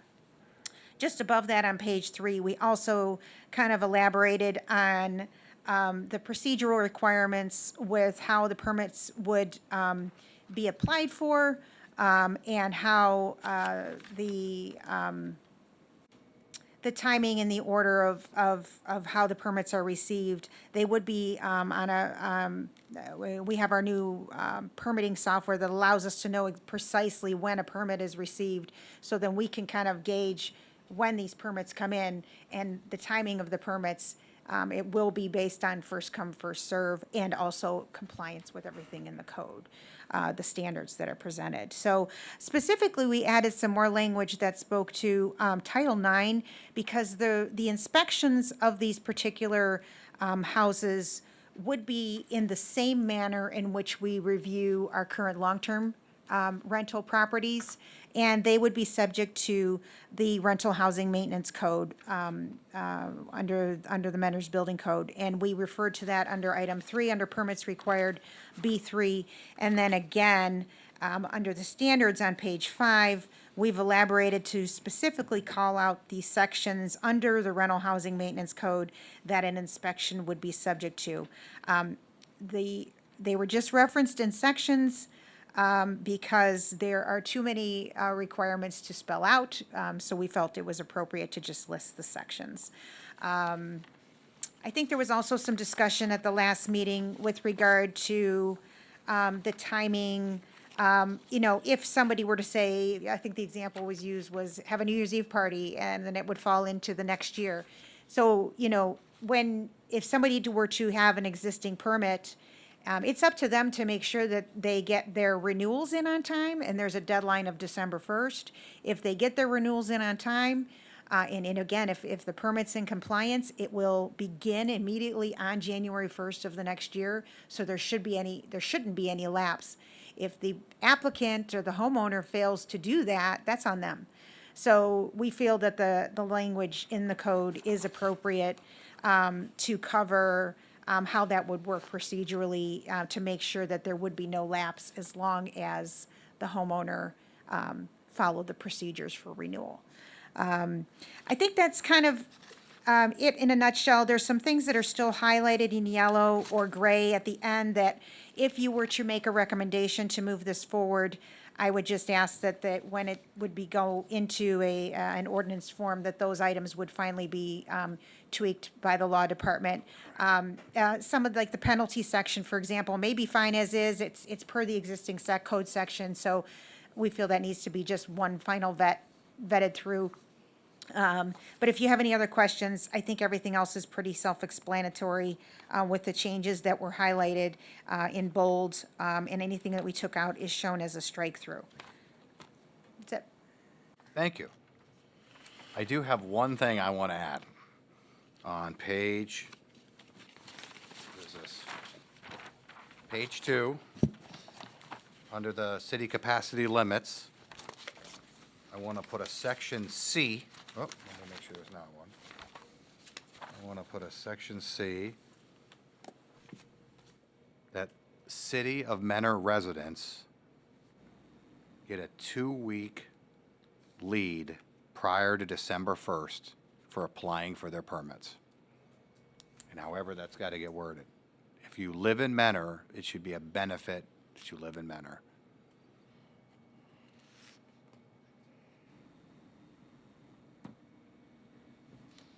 Feel like you want to say something? No, okay.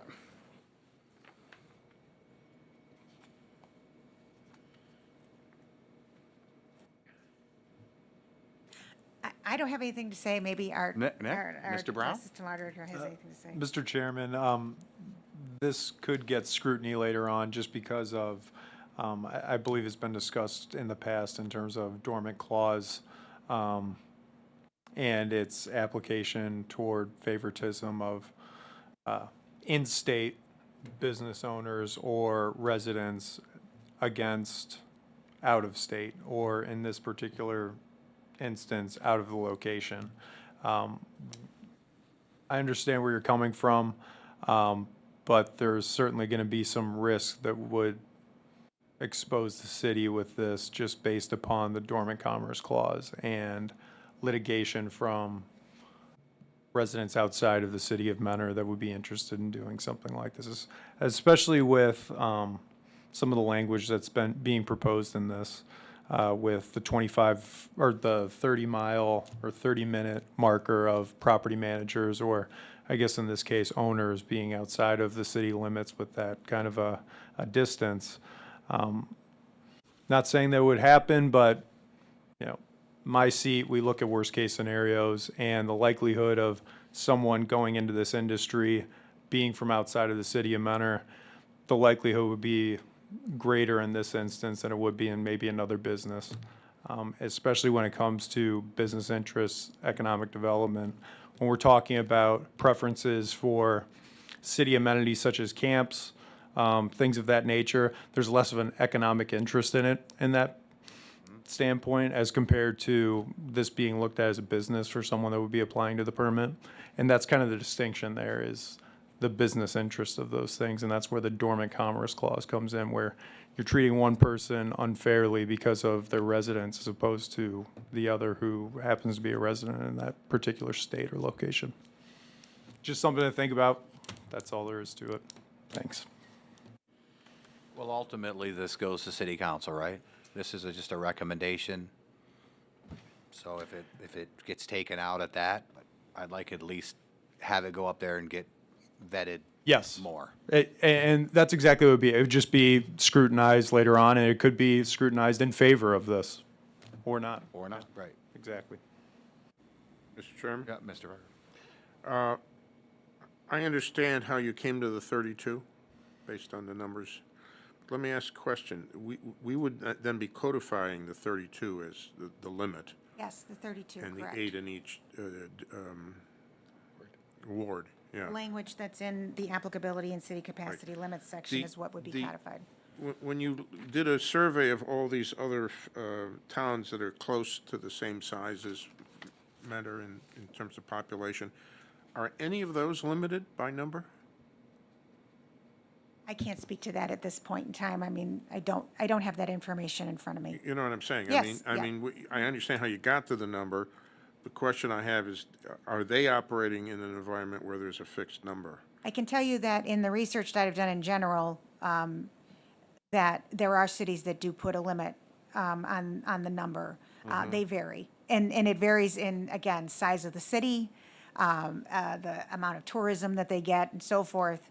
I mean, some of them, I mean, just logically it does, but. And my thought is that, though I understand exactly the math in a sense, and how this was arrived, it would still could be considered arbitrary as to how the number was reached. And for instance, if you got you have maybe one more opportunity in one district to have an additional one, but the next one is full, but they have more demand in that district, and they're going to say, well, you arbitrarily made us all equal, even though the demand is not equal. I don't know that it's not, but I'm just, again, thinking the way you were thinking, that if, well, we'll just see. I mean, I'm just kind of talking out loud because the number is relatively arbitrary. I look at these numbers and they're all over the board in terms of the actual number for each of these towns.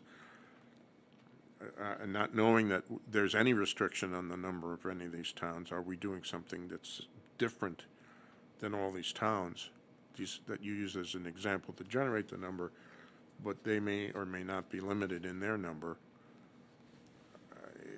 Will it be seen as being arbitrary at some point if somebody pushes or shoves when they say, no, I want to be the number 9 person in this ward versus, you know, again, just trying to think it through as how it operates over time. How many, it came up at the last time we talked about this, the number of existing, do we remember what it was? The number keeps changing. Well, give me a ballpark. Yeah, what's it now? I mean, I've heard 18, I've heard 20, I've heard more. It hasn't been 32. Well, This that's number's kind of what I greater. was thinking about too. I said, this number could be addressed at a later date if there's a lot of pushback. Mr. Chairman, if I may, in terms of the arbitrary argument of this, I mean, what the planning department, Ms. Cantanzariti put together, I think is a good way in which to justify a number like that as well. There's something that's considered legally to be legislative history, for instance. The minutes of this meeting is part of the legislative history as well, where whether or not somebody agrees with your reason for that number, there is a reason, whether it's disagreeable or not. And that is the justification to defeat the argument of arbitrariness. And so that's something that I would just put forth to the commission as well, is that, what's been provided in this packet, the last page here, is something that can be used to justify this number. If you decide to change it later on, certainly you can use some other formula to do that as well. But this that was provided to the commission is going to be helpful in terms of supporting whatever number you ultimately do decide upon, if it isn't this 32. Thank you. Yes, thank you. Mr. Chairman, if we really wanted to get fancy with the numbers, we could say that each ward is up to a number, an overall city not to exceed number. If we really wanted to, that would address yours where one ward may be at 5, but another ward needs 15 or something. You know what I mean? But Now it's 8, 8, 8, and 8. right. So, I mean, you can play with the numbers as much as you want to make it balance. But It can be addressed later. I'd just like to say kudos to the planning department for putting this together, and the law department. Well, this was an administrative effort. The city manager was also very much involved in this as well, and like we did. We spent a lot of time, and I appreciate what Mr. Brown had to say. I think that's all we were looking to do, was provide some reasoning and logic to understanding that capacity limit. And we heard very clearly also from council that they wanted some sort of limit as well. So. And one last question for Mr. Brown is, we had talked several meetings ago on this subject about a wait-and-see attitude of what the state was going to do. Any update on that? Mr. The News Chairman. Herald just reported today that Kirtland took action because the state is looking at an all-out ban. Mr. Chairman, if I may, I mean, first of all, I don't see much traction going on at all right now down in Columbus. However, I've noted that as well, that there are a lot of municipalities that are going one way or another. Some are doing outright bans, others are, taking an approach similar to what we're doing, where they're trying to refine and not just have it open hunting season for short-term rentals. That's also a reaction to what we're discussing now as well, as what's Columbus going to do, what aren't they going to do. Chances are, if they do anything at all, it will probably not be this year. There are plenty of other issues that they're discussing at this point. Short-term rentals, I have not heard being one of them. That could change at the beginning of next year. It could never change. I don't know. But you'll certainly see more municipalities being more proactive, the same as we are right now, and trying to figure out exactly where they want to land at the risk of something being decided down in Columbus and them wanting to get in front of it. Thank you. Thank you. Is there anything else? So where do we go from here? Yeah, this is a good working document, and I think a lot of work went into this. And Mr. Chairman, if I may, I think that this commission has put a lot of thought into this, much more so than that's been thought by any other body up to this point. I think this is a great working document, and it is a labor of love between the administration and the commission. I think that this is a great starting point. If it gets sent back down to this commission again, so be it, but it'll be farther along than it was when this commission took it in the first place. Thank you. With that, I'll entertain a motion to recommend for city council. Yes. I second. With that, I'll entertain the motion. I make the motion that we send this to city council. Second. Jackie, please call the roll. Mr. Tiedemann? Yes. Mr. Varga? Yes. Mr. Crocker? Yes. Mr. Haddon? Abstain. Mr. Perkovich? Yes. Mr. Rossetti? Yes. Mr. Cook? Yes. Under new business. a final site plan of a commercial building at 7850 Menor Avenue, Unit 100. Please come up, tell us a little bit about the site plan.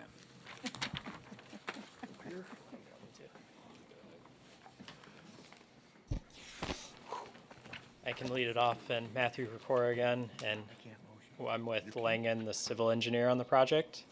Just to talk you through the site plan, we've got on the south end, we're replacing the current building. It's going to be torn down for a completely new build of the proposed Dick's House of Sport.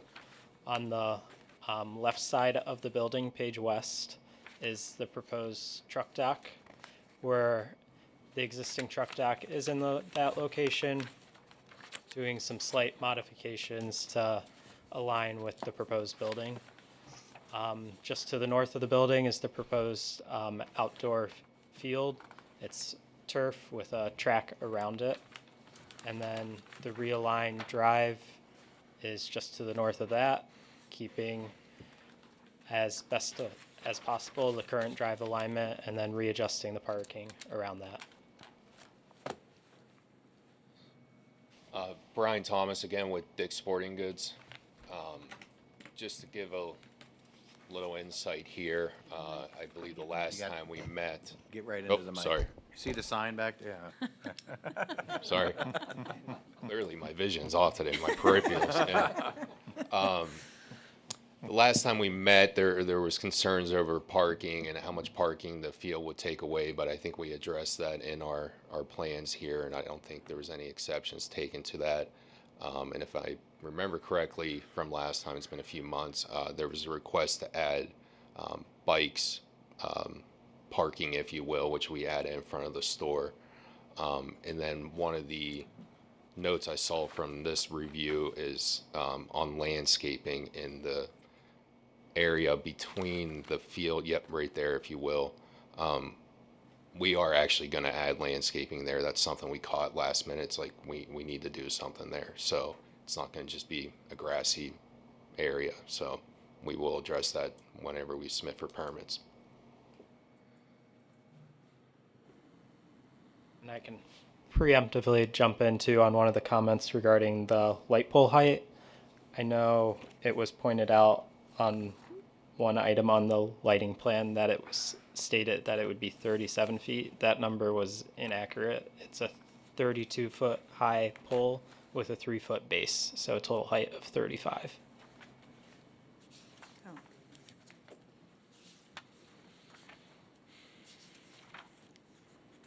Kathy, anything from the administration? No, we have, Mr. Chairman, we have 7 conditions noted. Anything from the commission members on the site plan? Mr. Chairman? Dave?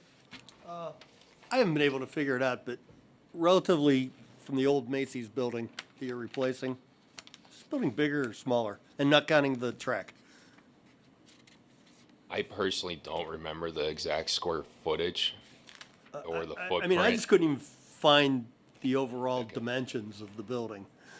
The building, I don't know the exact dimensions, but it is shrinking, especially on the east side and on the west. Where that truck dock is where the existing building extended to the north, and then east it extended. It was about 10 feet back from where the curb line is for that drive aisle. Okay. So then the other question has to deal with this big, giant 2-story black fence that you're putting around the track.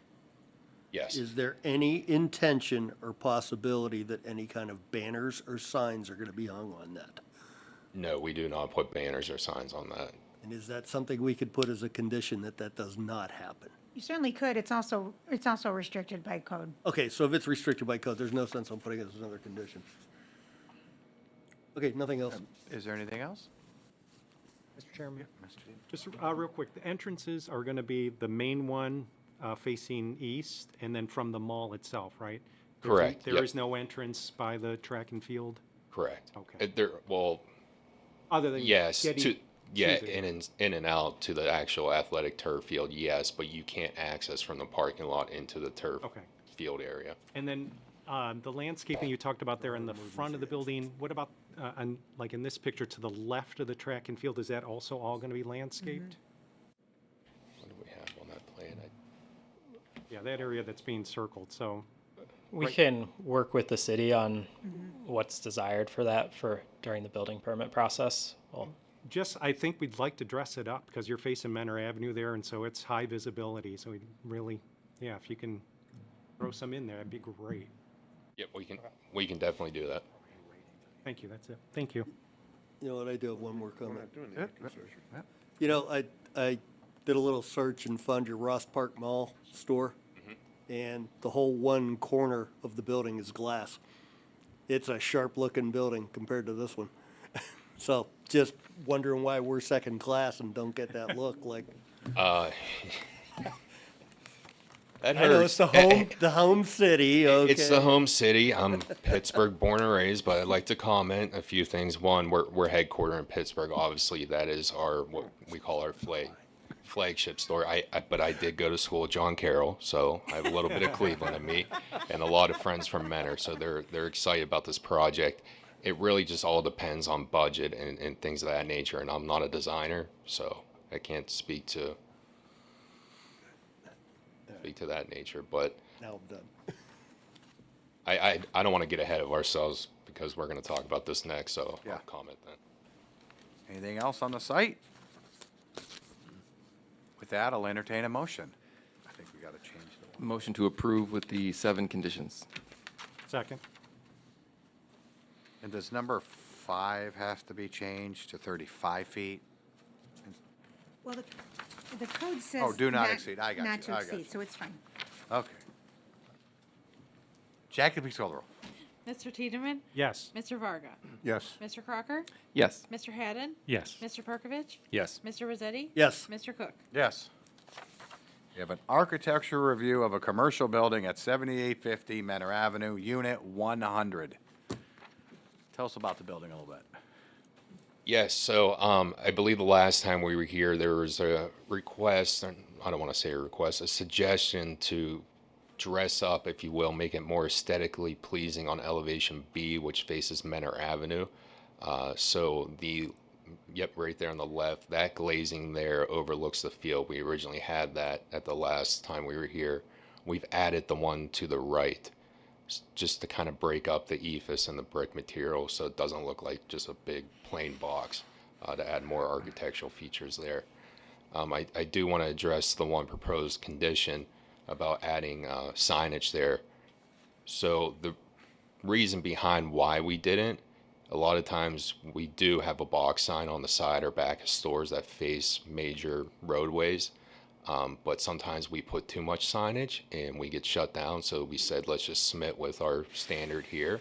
And so now that you guys are suggesting it, we're going to add it to give ourselves that exposure. Thank you. Kathy, anything from the administration? We don't normally encourage a lot of signage, but to John's point, just work with us. But it's just such a prominent building, and with it facing Menor Avenue, we feel that there should be some appropriate signage in proportion to the size, that side of the building. I think it's warranted. So we'll work with you on it, but there are some limitations in the code that we can discuss offline. Thank you. Anything from the commission members? Mr. Chairman. Mr. Varga. We've had a couple, one I can think of within the last year or two, Lobby Hobby. Lobby Hobby? Hobby Lobby. Yeah, whatever. They have a building on the southeast corner of the whole mall. And they had their building set up on the corner, and it's right next to a major road, which is, at that point, Johnny Cake, not as important a road as Menor Avenue, but still a significant artery in the city. And they had proposed the side of the building that faced that just to be a brick wall, or with no articulation to it. And we asked and suggested and then required that they actually dress that side up because it faced off the site to a majors, and they created a kind of a mirroring of their entrance, but they put windows in it, and they kind of changed the appearance of the the edge of the roof and such. So they did what we asked them to do, and it looks nice. And there's a bookstore on the northeast corner. Well, Borders. I keep no, not Borders. Barnes and Nobles. Yeah, I keep. Yeah, there's only one left in the world anyhow. So, and they went ahead and did it themselves. They created their building. The face faces the interior of the mall or their parking area, but their one wall faced Menor Avenue, and they created an entire architectural elevation, windows, decor, borders, and a lot of landscaping, and they made it look very nice. We didn't have to force them to do that. They did that on their own. So I'm suggesting that this is a major elevation, in my opinion, and because it faces the major artery in the entire city. There's the suggestion that you should add some signage for identification purposes.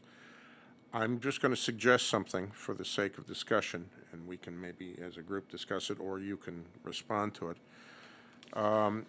If you look at elevation A and you see your Dick entrance structure, if you just draw a line below where it says House of Sports, that line lines up with the top of your brick around the building. If you just copy that entire piece and place it between your two glass windows,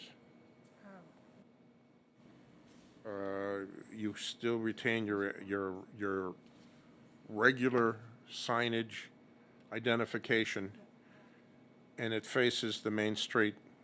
So we're not asking you to do anything that's not part of your graphics, general graphics package. And it would then present the same above, and it would be above your fence or your net area, and it would be high enough up that it would project to Menor Avenue.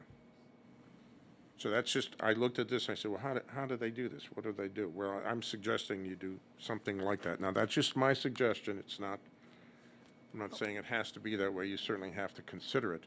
But that would certainly be very, it would be, first of all, consistent with your imagery of your building, your graphics. It would meet the city's interest in putting a sign on the north elevation of the building. And it would be architecturally a pleasing element. It would be a repetition of an existing element that you already have. About how much of this elevation B is going to be hidden by the fence? There's actually, if you zoom in, It's kind of hard you can to- kind of see the fence outlines. Yep. I realize Your there may fence be a little outline there? playing with the fence, but I'm just still right making there, that so you're- suggestion. I know, but I'm saying so it'll be like there, right? Okay, so It'll it's be only the this same. lower Yeah. section. Yeah. How I far just- over does it go? Right? No, it doesn't go all the way over then. Anyhow, I'm just making the It's gonna be suggestion. circling it on the here, screen. Maybe about there. Oh, that far over. Yeah, I think so. Well, and I'm talking about this being up in the ephes area, not down below the brick. In 'Cause if fact, you if you look look, at this- if you look at where the bottom line of where I'm talking about, it lines up with the top of the brick. Are you on talking rest just of the building. black ACM? Is that what you're talking about? The underneath the House of Sport? Are you talking? No, I'm saying the green field. See the words right there, House of Mike. Sport. You got it, see, you're getting Well, yelled at now. Okay. There's a black area. I don't know if that's a awning or something. I'm not sure what that black field is. I'm talking about above that black field, that lines up with the. Oh, the green. The green area, the bottom of the green that lines up with the top of the brick all the way around the building.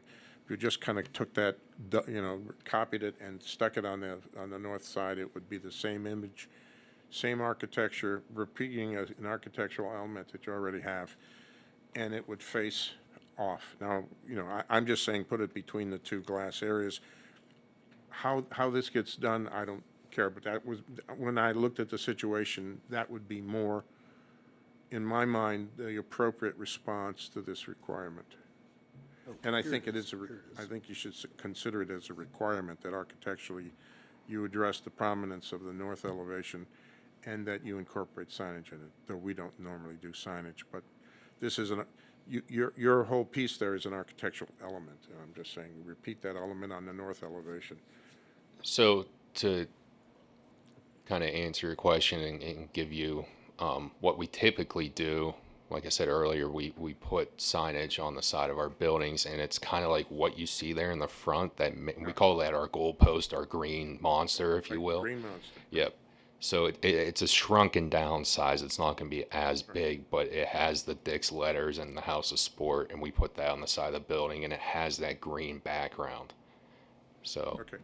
Well, we could address the architectural features and the signage feature yeah, at the same my time. thought was that you just take something you already have and duplicate it on the other side and make it, and deal with it as a architectural set piece that happens to have your name in it. But this is just a suggestion.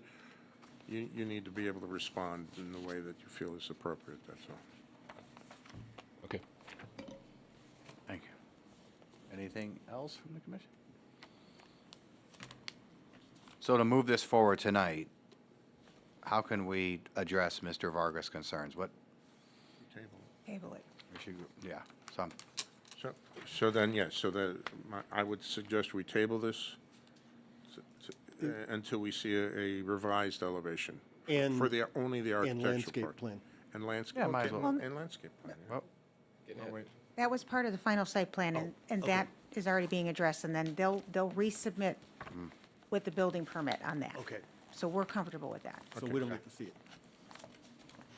So then I'm suggesting we table the architectural component till we see a altered or a renovate, or a different response to the north elevation, elevation B on your drawings, that addresses the city comments and my architectural comments. Just as long as it's understood that the sign will still be approved separately. It can be used as an right. illustration, but the sign still has to be approved Correct. separately. So I'm making the motion to table. Second. Jackie, please call the roll. Mr. Tiedemann? Yes. Mr. Varga? Yes? Mr. Crocker? Yes. Mr. Haddon? Yes. Mr. Perkovich? Yes. Mr. Rozzetti? Yes. Mr. Cook? Yes. Thanks, guys. Thank you. Thank you. Is that it? With that, I'll entertain a motion to adjourn. No move.